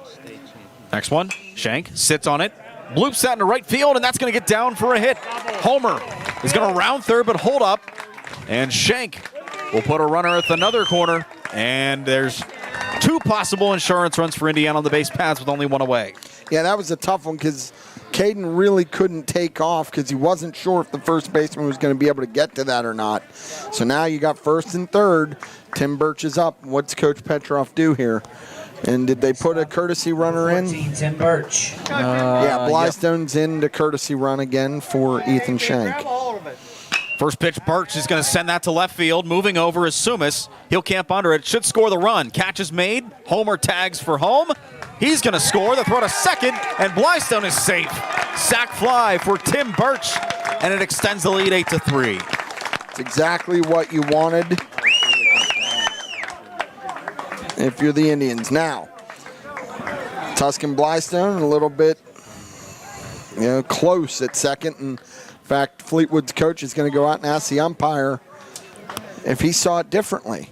Usually they don't see it differently after these conversations, but Fleetwood's coach is going to ask, and I don't know, maybe he's asking, did he tag up on too early? So we'll see. I think Blystone left at the right time. Yeah. And he went, the thing that Tuscan did there, he did a good job of sliding to the outside of the base. Yes. That's one of those baseball IQ moments. Come on, Trevor, you're the man. So now Trevor Smith's going to come up, and, he's stepping to the plate. Put a couple of balls out to center field today, but both of them have found the mitt of Bree. He's gotten under some balls. Where Trevor's really dangerous is when he gets the ball more on a line drive plane. Runner at second, 1 run already in. First pitch to Smith, in there for a strike. We talk about Trevor, and his dad is the assistant head football coach at IUP, coaches the secondary there, and Jim, he's been with IUP for a long time. Next one, Smith lines that to left. That's going to get down and keep on rolling. 1 run will score. Smith's on his way to second. It's 9-3 Indiana. Smith pulls up with an RBI double. And that's got to feel good for Smith. As if on cue, Trevor lined one right down the left field line. Very similar to the single that got the rally started in the 7th inning the other night. This one did get to the wall. The other one was just a single to left. But now Andrew McGee steps up with another runner in scoring position. McGee digs in. First pitch he sees, same exact place. Smith will score easily. McGee on his way to second. The throw in, not in time. He dives in safely, and that's another RBI double for Indiana. Indiana's just really seeing the ball well right now. As we talked about earlier, Cromer had them off balance the first 2 innings that he pitched, but now Indiana is just teed off early in the count, and Ben Ryan's coming to the plate, and we're going to have a pitching change here, Jake. Yep, we'll take a timeout. 10-3 Indiana with the lead here in the 5th. They look to continue pouring it on when we return on an IRMC High School Baseball afternoon on Renda Digital TV.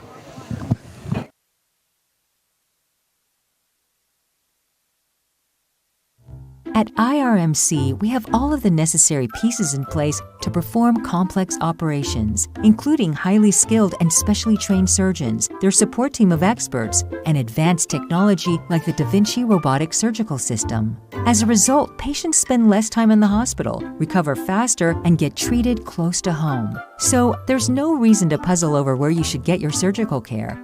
The answer is right here at IRMC.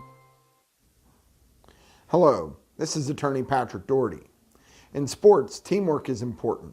That's why I'm pleased to announce the addition of attorney Amy Doherty to my team. Whether it's criminal law, divorce, child custody, child support, wills and estates, or buying and selling a home, our team is here for you. Visit us at 737 Water Street in downtown Indiana to discuss how our team can work for you. Good luck this season from the Law Office of Patrick Doherty. Whether your goals include college education funding, retirement planning, generating income, or reducing taxes, at Crimson Wealth Management Group, we've got you covered. We make it easy for you to make the right decisions by offering you access to a comprehensive array of investment products and wealth management strategies under one roof. One stop for all your financial needs. Crimson Wealth Management Group is committed to helping you pursue your goals, whatever they may be. Stop in and speak with me, Doug Steve, today. You'll be glad you did. Securities and advisory services offered through LPL Financial, member FINRA SIPC.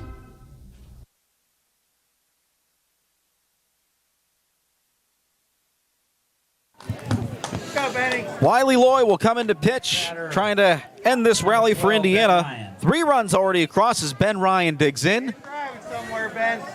And Ben today is 1 for 2. Hit by a pitch and doubled today. McGee, the runner at second. First pitch is fouled off.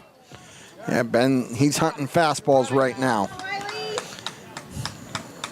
King Cromer, 2 2/3 innings. He's responsible for the run over at second base. So currently he's given up 4. Ben Ryan trying to add another.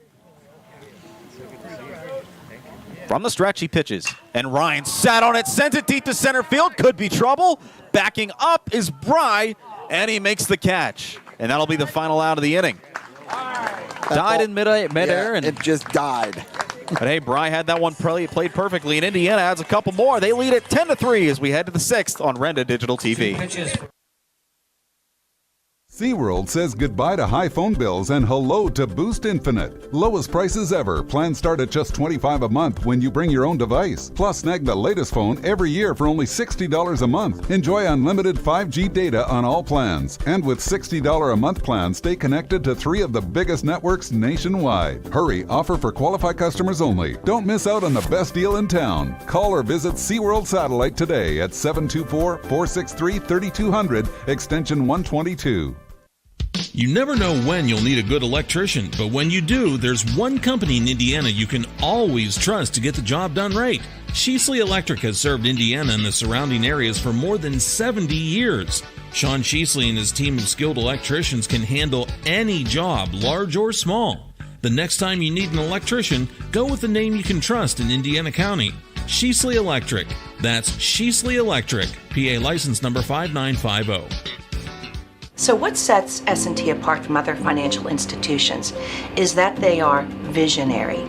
Now, we understand that it is partially about the numbers, but they know it's not just about the numbers. It's about the management team, it's about the strategic and business plan, it's about how the team is going to execute on that. In short, S&T gets it. Quite honestly, we couldn't have done it without S&T.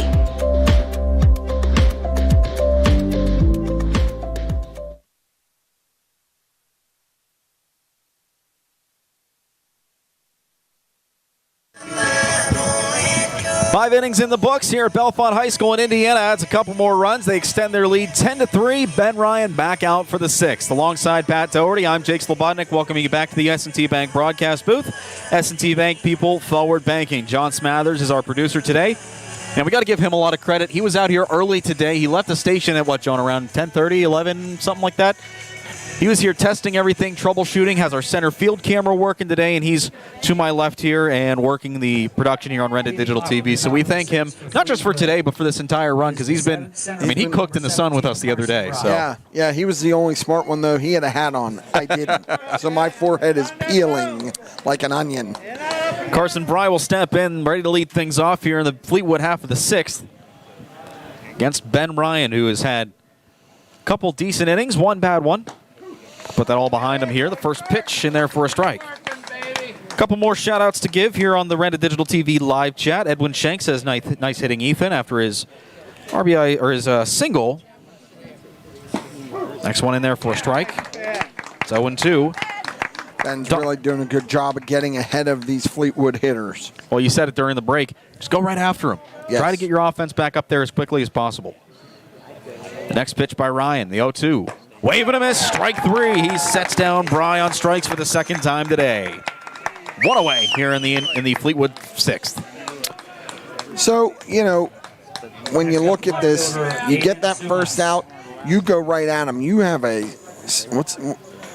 lost track. Is it 10-7? 10-3, I'm sorry. 10-3. You have a 7-run lead. Throw strikes, let your defense help you. First pitch. Sumas takes a strike that broke late.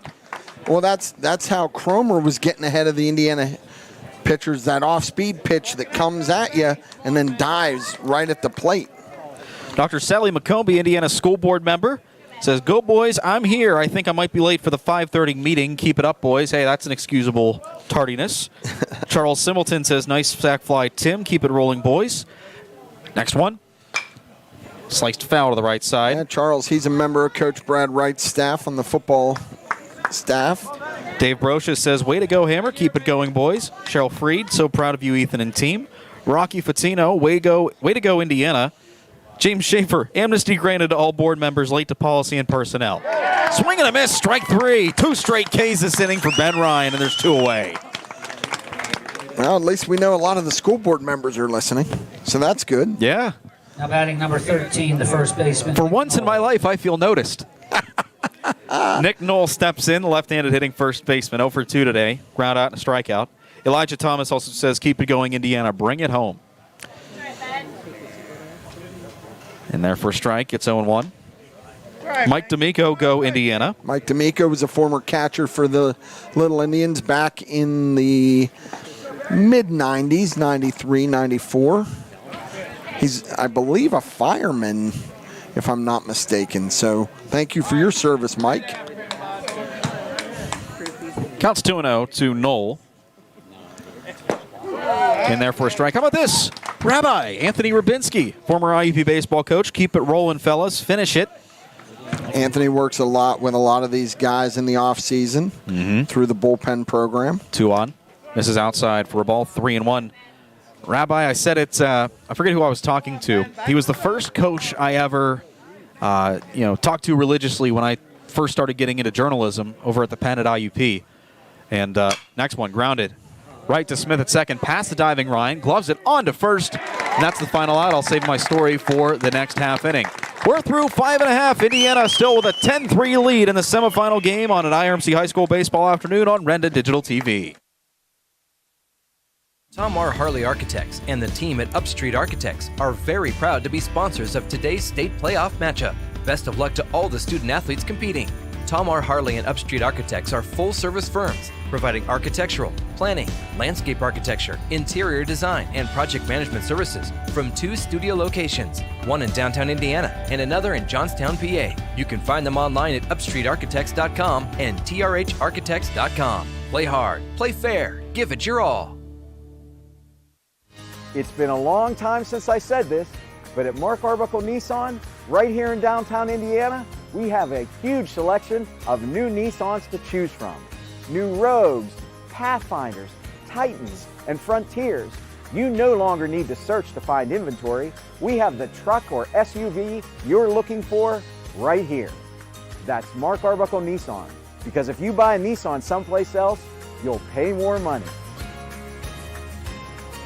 It's time to change the game. Force Turf Solutions is an innovative and experienced synthetic turf company that specializes in the design, installation, and conversions of sports fields and complexes throughout the United States. through a strategic partnership with Shaw Sports Turf. If you're building a new field, converting an existing field, or replacing an existing synthetic turf field, then reach out to Force Turf Solutions. Community sports complexes, high school, college, and professional fields. For more information, go to forceturfsolutions.com.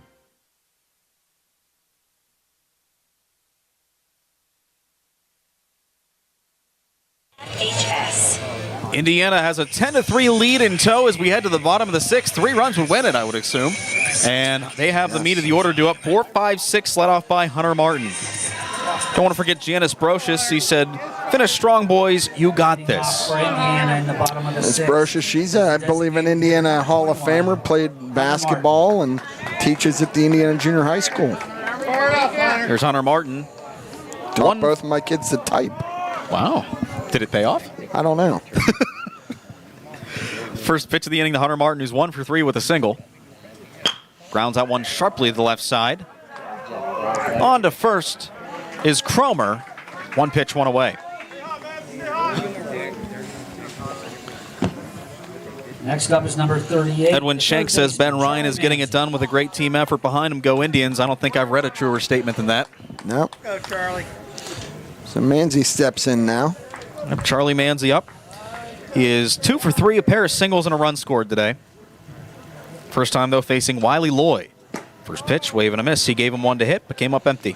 And Charlie was hunting a fastball there and just missed it. Stick around. Our Force Turf Solutions post-game show will follow today's action here at Bellefonte. Should Indiana hold on, Pat will go down and interview some of the players and the coaches.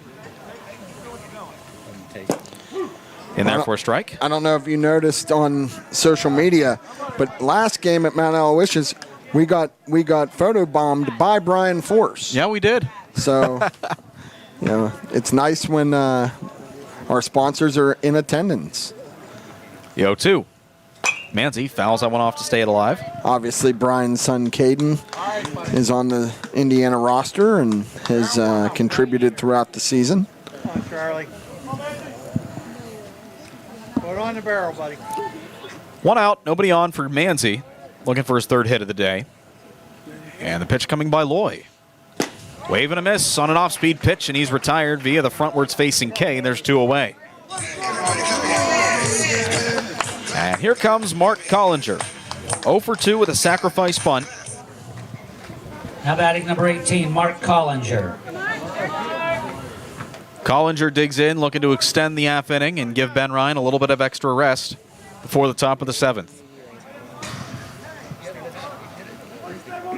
First pitch. In there for a strike. Boy, Loy's done a nice job here, stepping in and just filling up the strike zone for the Fleetwood Tigers. Working from the stretch, the next offering. Collinger fouls that off. We talked about this on the way down as a dog bark echoes over Bellefonte. I think that was piped in through the sound system. Doesn't sound like my dogs. I got to get that one for East Pike Complex. I'll record my dog, one of my dogs, because they both meow. Your like dogs cats. are little yappy things. Exactly. Nothing. No offense to There's yappy nothing dogs. scarier than an angry Chihuahua. Next pitch. Collinger takes call, strike 3 on the outside part, and that ends the Indiana 6th. Stay tuned. Don't go anywhere. Indiana looks to punch their ticket to Penn State with a scoreless 7th as we return on an IMC High School Baseball afternoon on Renda Digital TV. Tom R. Harley Architects and the team at Upstreet Architects are very proud to be sponsors of today's state playoff matchup. Best of luck to all the student athletes competing. Tom R. Harley and Upstreet Architects are full-service firms providing architectural, planning, landscape architecture, interior design, and project management services from 2 studio locations, one in downtown Indiana and another in Johnstown, PA. You can find them online at upstreetarchitects.com and trharchitects.com. Play hard, play fair, give it your all. It's been a long time since I said this, but at Mark Arbuckle Nissan, right here in downtown Indiana, we have a huge selection of new Nissans to choose from. New Rogues, Pathfinders, Titans, and Frontiers. You no longer need to search to find inventory. We have the truck or SUV you're looking for right here. That's Mark Arbuckle Nissan, because if you buy a Nissan someplace else, you'll pay more money. It's time to change the game. Force Turf Solutions is an innovative and experienced synthetic turf company that specializes in the design, installation, and conversions of sports fields and complexes throughout the United States through a strategic partnership with Shaw Sports Turf. If you're building a new field, converting an existing field, or replacing an existing synthetic turf field, then reach out to Force Turf Solutions. Community sports complexes, high school, college, and professional fields. For more information, go to forceturfsolutions.com.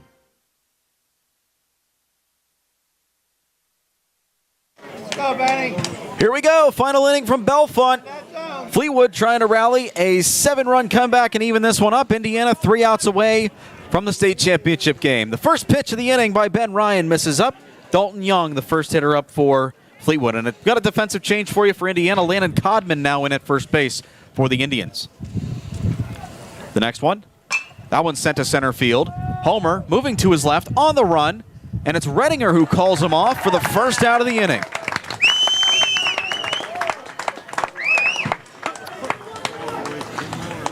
And Indiana's now 2 outs.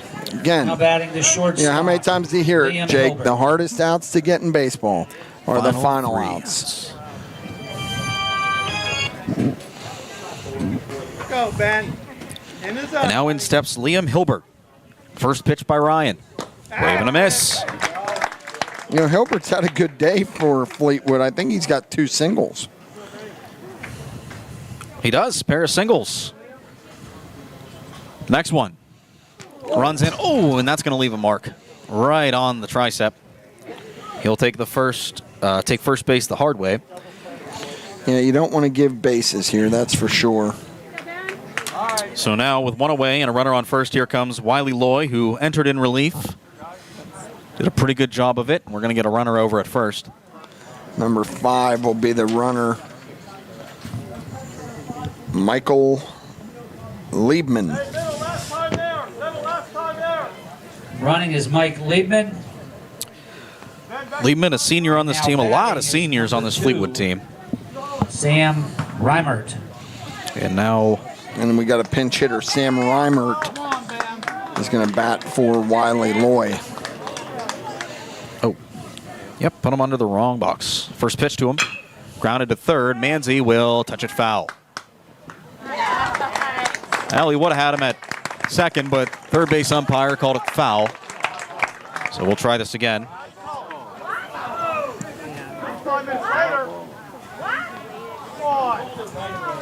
And the Indiana crowd not too pleased at that. Well, it wasn't a very demonstrative foul call. Yeah, and that's a hard one to make. It was up in the air as it crossed the third base path, and Charlie touched it. Charlie did a good job of finishing the play. He did get the out at second, but then the umpires got it squared away. Runner goes back to first.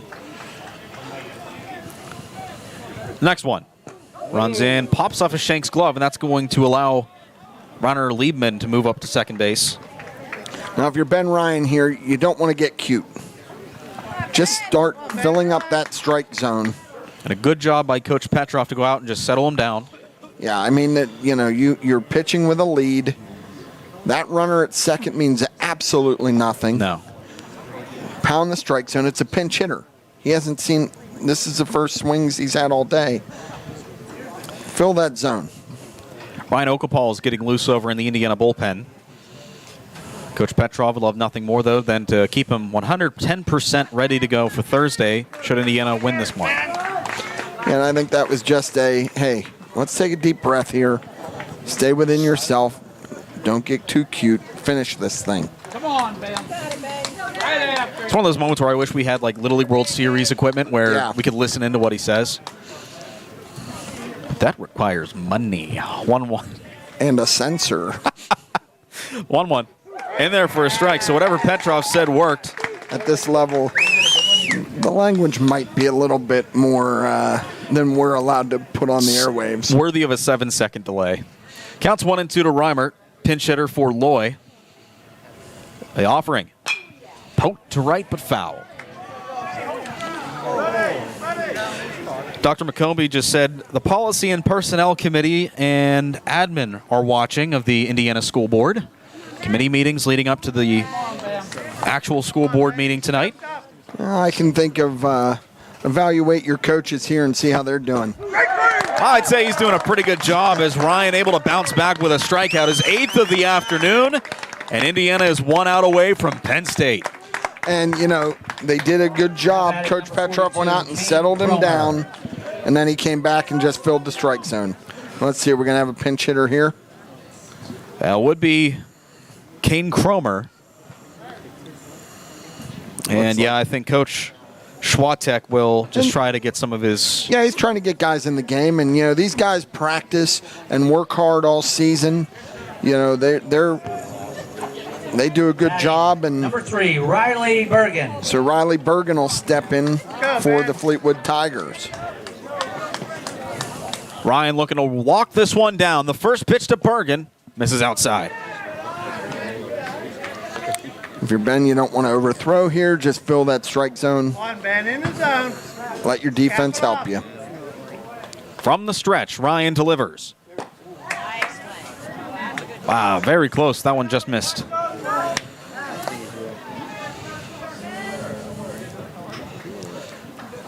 Every Indiana fan hanging on to the edge of their seat. The next one. Grounded to third. Manzi. Well, we got a discrepancy. The home plate umpire says it was foul. Third base umpire said it was fair. And I think in that instance, the home plate umpire wins the judgment. It's the home plate umpire's call until it gets to the bag. He called it foul immediately. Unlike the last one, he was very demonstrative about the call. Yes. I see Michael Minnick down there on the fence. He's ready for an Indiana win. Michael Minnick, the owner of Sobek Fitness and principal at the junior high school. In the zone, buddy. Ryan has a 2-1 count on the pinch hitter, Bergen. The pitch, wave and a miss, strike 2. The Tigers down to their final strike. Ryan looking to continue this historic season for Indiana. Gets his sign. From the stretch. Strike 3 called!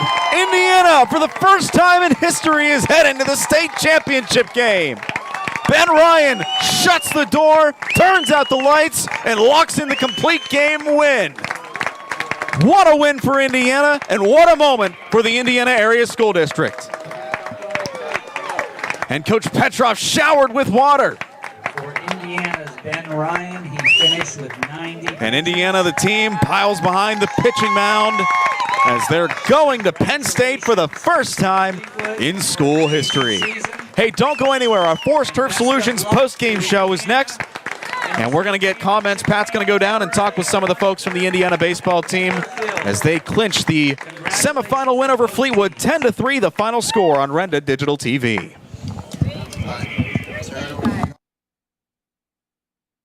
Indiana's premier fitness facility, Sobek Fitness, is excited to be a sponsor of Little Indians Athletics and this exciting matchup. Sobek Fitness is Indiana's only open-floor gym. One step inside and you will realize this is no ordinary gym. Sobek has the largest selection of equipment to choose from, including plate-loaded machines and plate select machines. Whether you are a seasoned veteran or new to a gym, Sobek has the equipment for your needs. Call Sobek Fitness to join, 724-801-8170, or check them out online at sobekfitness.com. After a stroke or heart attack, once you leave the hospital, you don't just return to your old routine. You might need some help for a little while. Get to know the communities at Indian Haven. Whether you need physical, occupational, or speech therapy, or wound care and pain management, you'll find it at Indian Haven. With a 5-star rating and quality measures from CMS, their caring team of medical professionals will help you get back to enjoying life. 724-465-3900. Luther Ford, one trusted name, two great locations. Right now at Luther Ford, drive off in a new F-Series truck, Ford Ranger, Ford Maverick, or the all-electric F-150 Lightning. Check out the Ford Bronco, Bronco Sport, EcoSport, Escape, Explorer, Expedition, Edge, and Mustang Mach-E. And always look at the exciting Ford Mustang. Luther Ford, one trusted name, two great locations, Route 119 Homer City and Admiral Perry Highway, Evansburg. LutherFord.com.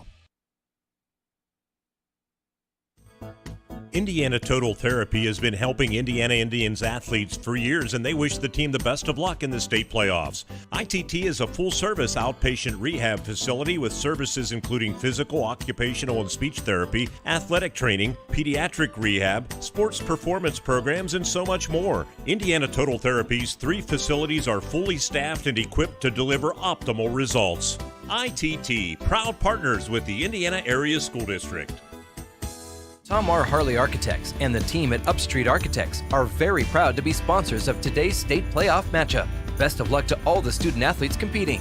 Tom R. Harley and Upstreet Architects are full-service firms providing architectural, planning, landscape architecture, interior design, and project management services from 2 studio locations, one in downtown Indiana and another in Johnstown, PA. You can find them online at upstreetarchitects.com and trharchitects.com. Play hard, play fair, give it your all.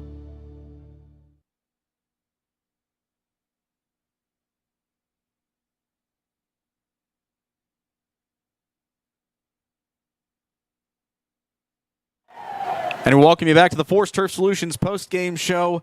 Before we talk to the team, Pat's got some very special guests following this 10-3 Indiana win. All right, Jake, I'm joined by Indiana Principal Wade McElhaney and Co-Principal Doug Johnson. Mr. McElhaney, let me start with you. What does this mean for Indiana? Oh, this is fantastic, Pat. This group of guys have worked so hard and represent themselves, our school, their families, our community so well. Mr. Johnson, you've been with Indiana as well. You've seen these kids in the building and working. What's it mean as far as your perspective? I think it's the energy it brings to the community. Everywhere you go, you see people talking about baseball. People are excited about baseball, and honestly, it's just been fun to watch. It's been a family atmosphere when you get here. There's more Indiana people here than you can count, and it's just been fun to be part of. Yeah, it's really tremendous. Hey, Mr. Rowan, come on in here a minute. I know I'm putting you on the spot, but listen, you're a Bellefonte guy, coming back here twice in Indiana, getting 2 wins. What does it mean as the athletic director for your baseball program to be playing for a state title? I mean, it's just the world. I'm excited for our guys. They've earned this. They've worked so hard. Came up short last year. It's just so amazing to see them in this situation, and I'm very proud. And the work's not done. We got Thursday to go. All right. Well, guys, we appreciate you being here with us today. We're going to try to get some of these players here, hopefully. We're going to get the whole team eventually. Thanks, guys. Appreciate it. All right, Jake, Pat. let me get some guys, and we'll be back to you. All right, we'll get with Pat here in just a second as we continue on our Force Turf Solutions post-game show. The team coming up next on Renda Digital TV. If you're thinking about adding a pet to your family, consider adopting, not shopping. Local shelters have great dogs, cats, and other animals waiting for a forever home. Please support Four-Footed Friends, ICS, and other local shelters. You can even say hello to a pet waiting for their forever home online at fourfootedfriends.org. Click on their picture to find out more information or visit Four-Footed Friends Pet Finder page. This message has been brought to you by a local supporter of Four-Footed Friends and Indiana Baseball. We're the lifeblood of the community. It's so much more than just a job. So good patient care is providing top quality care, but also in a timely fashion. They don't need to go to Pittsburgh for that. They can stay right here in their backyard. So when a patient walks into your office, you receive them as your family member. A patient leaves my office feeling heard. And the focus truly is on what will get us our best patient outcome. It's time to change the game. Force Turf Solutions is an innovative and experienced synthetic turf company that specializes in the design, installation, and conversions of sports fields and complexes throughout the United States through a strategic partnership with Shaw Sports Turf. If you're building a new field, converting an existing field, or replacing an existing synthetic turf field, then reach out to Force Turf Solutions. Community sports complexes, high school, college, and professional fields. For more information, go to forceturfsolutions.com. Tom R. Harley Architects and the team at Upstreet Architects are very proud to be sponsors of today's state playoff matchup. Best of luck to all the student athletes competing. Tom R. Harley and Upstreet Architects are full-service firms providing architectural, planning, landscape architecture, interior design, and project management services from 2 studio locations, one in downtown Indiana and another in Johnstown, PA. You can find them online at upstreetarchitects.com and trharchitects.com. Play hard, play fair, give it your all.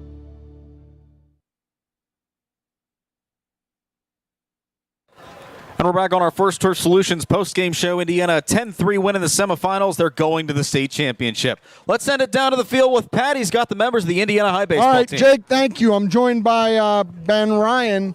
Ben, what does it mean to get your team to the state final?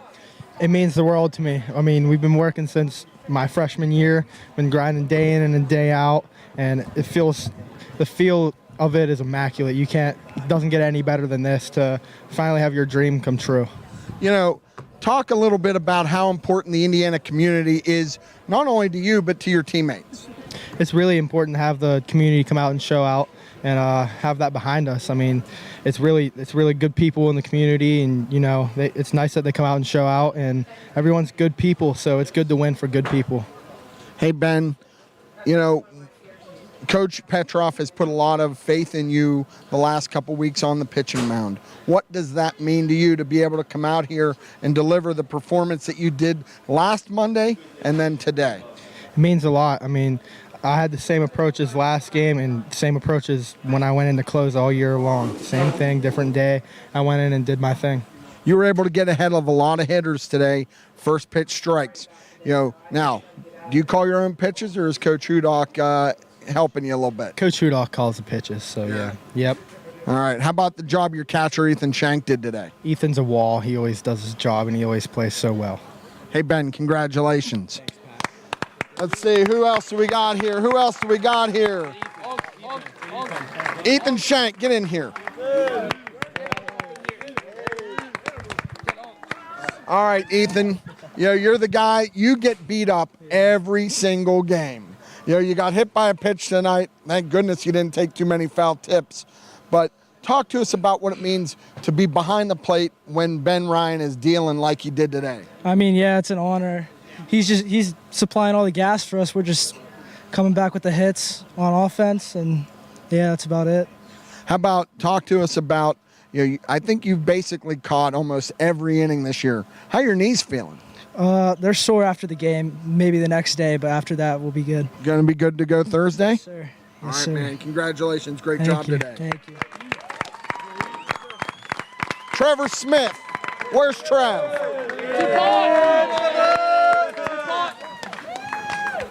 You know, I can't. No, I'm not going to cry. I'm not. It's like the Jerry Maguire movies. I'm not going to cry. Yeah. But here's the deal. You know, you and I go back a long way. I think I knew you before you even were born. All right. But you've been a leader on this team. All right. And talk to us about how this team has persevered. You know, you had that tough one at the WPIAL championship game, but you guys rededicated yourselves when you came back here last week, got redemption against Bellefonte, and now here you are playing for a state title. Yeah, we just battled. I mean, after the WPIAL championship, it was hard getting back to practice and everything, but after that first game, it was huge. And I mean, we're all tight, we're all best friends, and we just battle. You know, your approach today, you got a couple balls up in the air, but then you ripped that one down the line. How good did that feel to get on top of one and drive it down to the corner? Yeah, it felt pretty good. I mean, just missing balls up in the air. Coach Petrov gives me a hard time about hitting fly balls, so it was nice hitting the line drive. You know, it's become a joke on the live streams, though. I give your grandparents a shout-out every game because usually they're watching, or your Uncle Rob harasses me on the live stream. Anything you want to say to your family for all the support they've given you? I mean, just thank you. I mean, I love seeing them at the games. I mean, them tuning in when they can't be here. It's amazing. So. Hey, Trevor, thanks a lot. Yeah, hey, Landon Common, come here. Now, listen. You know, you are one of the seniors on this team. You went in there in the last of the inning to lock it down defensively. Talk to me about what it means to be a member of this team this year. It's a great honor for sure. Not many teams get to make it to WPIAL championship and now the state championship, and just a big honor to be, you know, here with this team and being part of this. Anybody you want to thank and shout out to? My family and Coach Petrov, of course, and the team itself. All right. Thanks, Landon. Appreciate it. Let's go. Let's get Andrew McGee over here.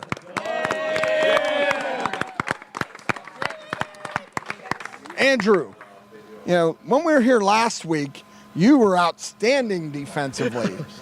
I got to ask, just because, you know, you and I have known each other a long time, what in the world happened on that throw?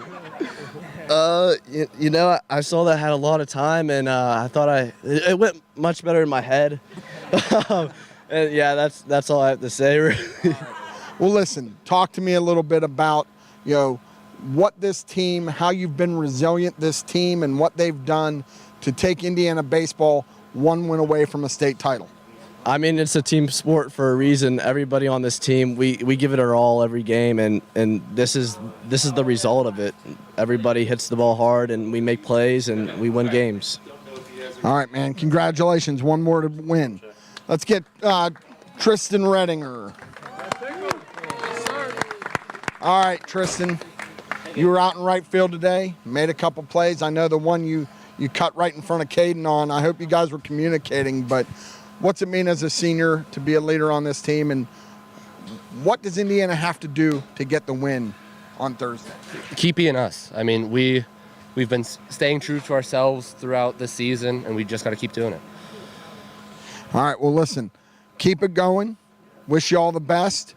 And, Jake, let's kick it back, take one more break, and then we'll get Coach Petrov. Maybe. Yeah. Oh, yeah, we got to get Caden Homer. Am I still on? Get me Caden Homer. See, this is the problem. Caden, you hide back there. You don't want to be up here. Boy, yeah. Could you imagine what your mother would say if I didn't interview you today? Huh? So listen, you know, you have been a guy in the order that just keeps producing. You know, talk to me about your approaches, because you've really had some good approaches over this playoff run at the plate. Yeah, so I just took away my leg kick and just went for like singles. Like, I'm not trying to hit the ball far anymore, but I'm just trying to make good contact that would hopefully just get through them. Well, you've hit a couple balls that I would say you've made good contact on. You know, look, you're a third-generation Indiana baseball player. You know, I don't want to mention this, but I'm going to anyway. Your two brothers never got this far. So what does it mean to take this team one win away? It feels really good because now I finally have bragging rights about something in my house to use against my brothers. Well, hey, you never know when those come in handy, man. Yep. Hey, congratulations. Let's see, who else we got? Hey, Tim Birch, come here a minute. You know, Tim, that bunt that you laid down in that situation was phenomenal. Talk to us about, I mean, you're a fast runner. So when you got it down, when did you know you were beating it out? As soon as I got it down. I knew once I got the ball down, I'd beat it out. All right. And, you know, you've come through in the clutch here over the last couple games with some solid hits and just good overall play. What confidence do you have going into this state championship game, knowing the confidence that your coaching staff has in you?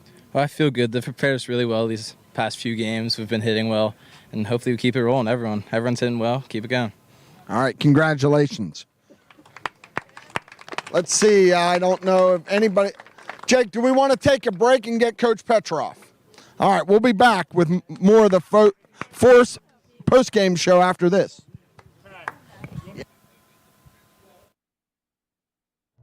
At IRMC, we have all of the necessary pieces in place to perform complex operations, including highly skilled and specially trained surgeons, their support team of experts, and advanced technology like the Da Vinci robotic surgical system. As a result, patients spend less time in the hospital, recover faster, and get treated close to home. So there's no reason to puzzle over where you should get your surgical care. The answer is right here at IRMC. Looking to experience luxury with your next vehicle? Then look no further than Luther Lincoln. From the full-size Lincoln Navigator to the mid-size Lincoln Aviator or the Lincoln Nautilus and Corsair crossovers, Luther has the Lincoln you want. With complimentary pickup and delivery for service or being able to schedule your service appointments online, Luther Lincoln wants to make your experience a pleasant one. Luther Lincoln, your choice for Lincoln. Route 119, Homer City. Click on lutherlincoln.net.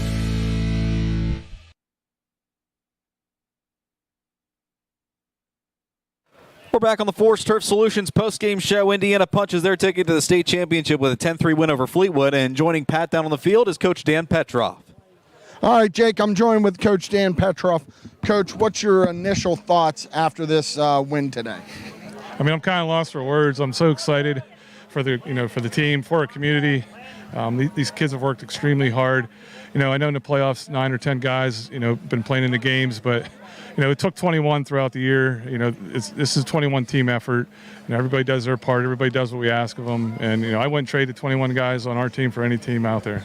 Let's talk a little bit about the support that you got from the Indiana community. As you can see, there is a lot of representation here from the Indiana community today that made this hour and 45-minute drive. I mean, we thank them so much. I can't believe this many people came, knowing that we could possibly play again Thursday at 1:30. Hopefully a lot of these people own businesses or have nice bosses.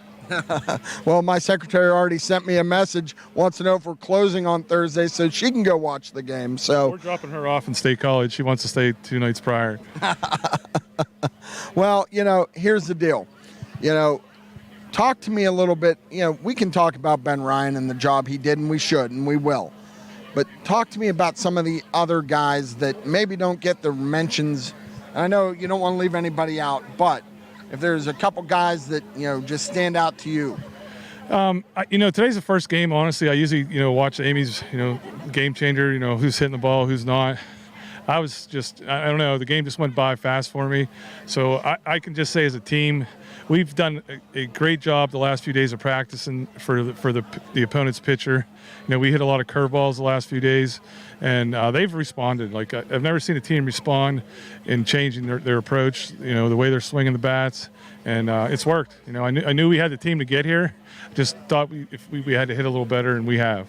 And it takes some breaks. I mean, it takes some things along a championship run like this, and you're not done yet. I mean, you got one more to go here, but it does take some breaks and some things. Just talk to us about globally. What does this mean for Indiana baseball?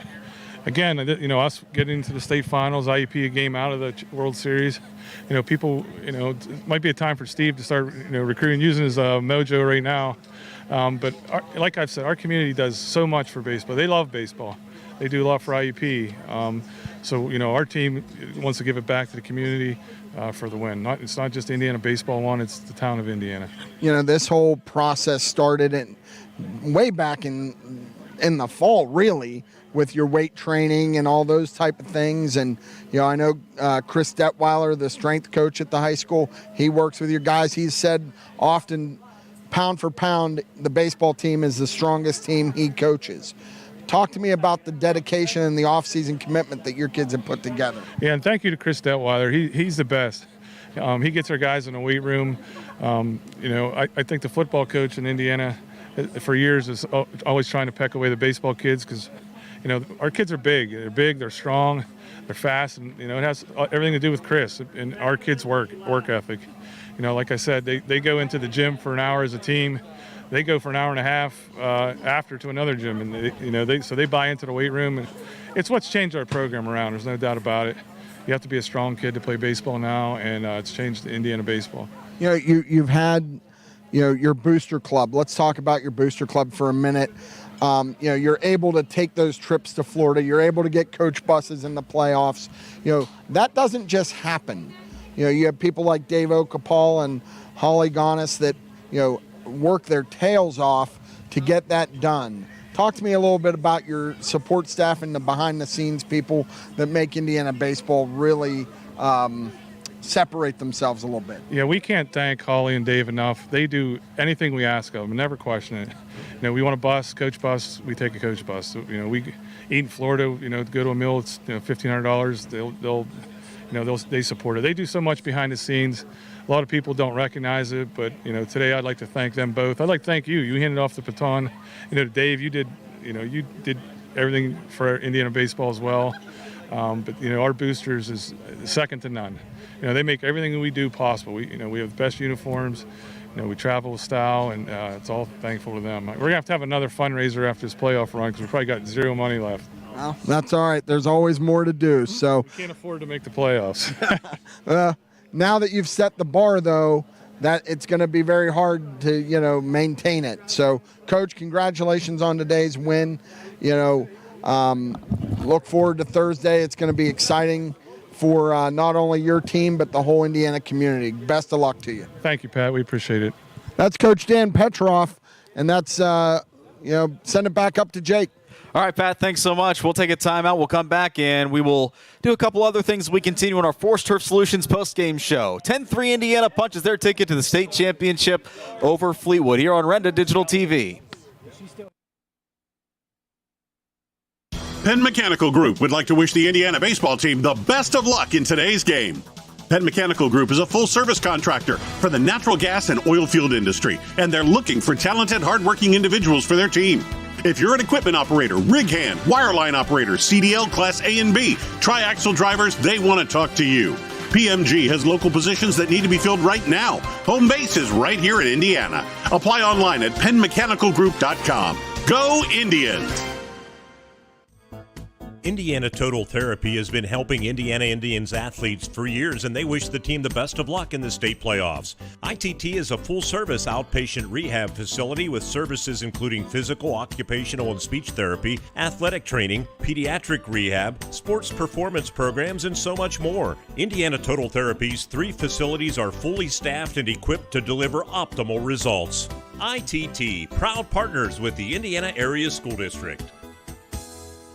It's been a long time since I said this, but at Mark Arbuckle Nissan, right here in downtown Indiana, we have a huge selection of new Nissans to choose from. New Rogues, Pathfinders, Titans, and Frontiers. You no longer need to search to find inventory. We have the truck or SUV you're looking for right here. That's Mark Arbuckle Nissan, because if you buy a Nissan someplace else, you'll pay more money.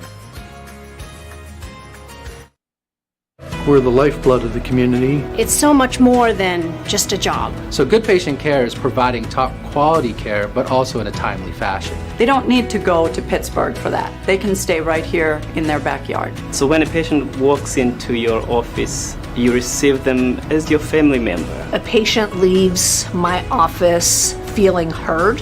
And the focus truly is on what will get us our best patient outcome.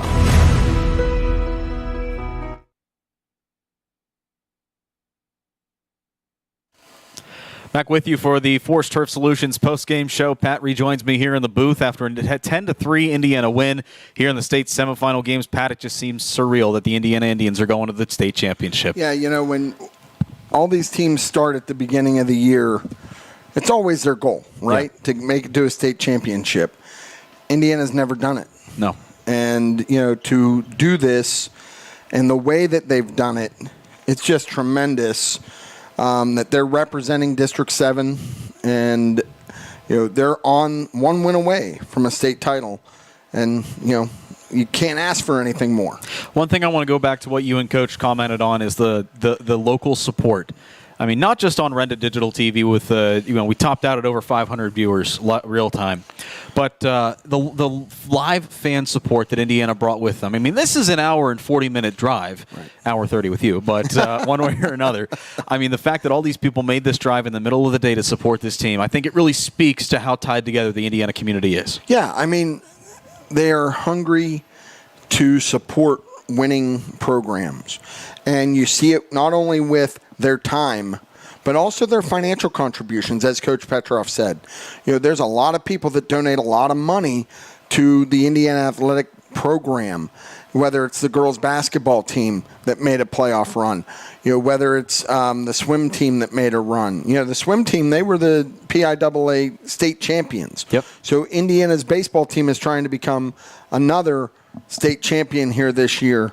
And it just speaks volumes to the Indiana community and the support that they give this program. It's just unbelievable. And as Pat said, they're one win away. They're either going to face Danville or Holy Ghost Prep, pair of district champions, District 1 and District 4, I believe. Either way, it's a district champion. And that'll be Thursday at 1:30 at Medler Park at Penn State University. So that should be an exciting one. We'll have broadcast information for you. We'll take a timeout. We'll come back with a final wrap and a final look at numbers as we continue on our Force Turf Solutions postgame show. 10-3 the final in favor of Indiana on an IRMC High School baseball afternoon on Renda Digital TV. Indiana Total Therapy has been helping Indiana Indians athletes for years, and they wish the team the best of luck in the state playoffs. ITT is a full-service outpatient rehab facility with services including physical, occupational, and speech therapy, athletic training, pediatric rehab, sports performance programs, and so much more. Indiana Total Therapy's 3 facilities are fully staffed and equipped to deliver optimal results. ITT, proud partners with the Indiana Area School District. It's been a long time since I said this, but at Mark Arbuckle Nissan, right here in downtown Indiana, we have a huge selection of new Nissans to choose from. New Rogues, Pathfinders, Titans, and Frontiers. You no longer need to search to find inventory. We have the truck or SUV you're looking for right here. That's Mark Arbuckle Nissan, because if you buy a Nissan someplace else, you'll pay more money. After a stroke or heart attack, once you leave the hospital, you don't just return to your old routine. You might need some help for a little while. Get to know the communities at Indian Haven. Whether you need physical, occupational, or speech therapy, or wound care and pain management, you'll find it at Indian Haven. With a 5-star rating and quality measures from CMS, their caring team of medical professionals will help you get back to enjoying life. 724-465-3900. Penn Mechanical Group would like to wish the Indiana baseball team the best of luck in today's game. Penn Mechanical Group is a full-service contractor for the natural gas and oil field industry, and they're looking for talented, hardworking individuals for their team. If you're an equipment operator, rig hand, wireline operator, CDL Class A and B, triaxle drivers, they want to talk to you. PMG has local positions that need to be filled right now. Home base is right here in Indiana. Apply online at pennmechanicalgroup.com. Go Indians!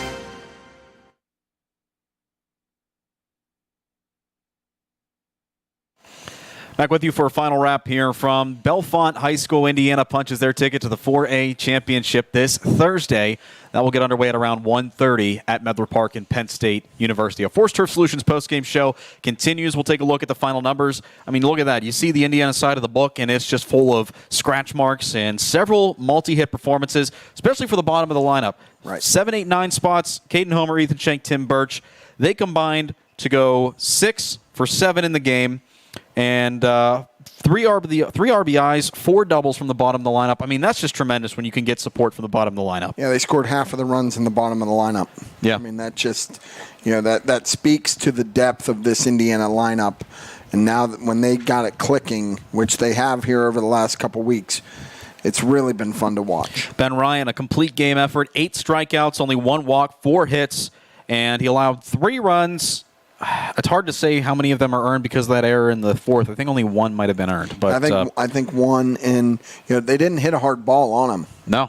That inning, you had the error, you had a couple things here or there, a couple infield hits, nice bunt, and it happens. I mean, Fleetwood, they came in here, they were flying high. They had knocked off 2 WPIAL teams coming into this game. They weren't going to go down without a fight. No. And Indiana was able to weather that storm, get out of the inning, limit the damage, and then add some more runs. Just an unreal game for Indiana, and the historic season continues for the Indians. As we said, Thursday at Medler Park at Penn State University, 1:30 will be first pitch. We'll have broadcast information released for you on all 4 Renda Media websites and Facebook pages within the next 24 hours, I would say. So stay tuned, have your notifications on and ready to go, and join us Thursday as we bring you Indiana Championship Baseball from Penn State University. Got some folks we want to thank. Obviously want to thank folks here at Bellefonte High School for being so accommodating for us, not just today, but last Monday as well. Calling 2 games here. They were fantastic and being patient and cooperative with us. Want to thank John Smathers, our executive producer and cameraman today. He did a fantastic job bringing this game to you on Renda Digital TV. And as always, we want to thank you, the listener, and I want to thank my broadcast partner, Pat, another award-winning broadcast. Thank you, Jake. As always, want to thank you as well for making us a part of your Monday festivities. It's on at the state championship this Thursday. For all of us, my name is Jake Slobodnik, repeating the final score, Indiana 10. And Fleetwood 3, Indiana's going to the state title game this Thursday. Thank you so much. Have a great rest of your week, and we will see you Thursday on Rented Digital TV and your hometown stations. Have a great night.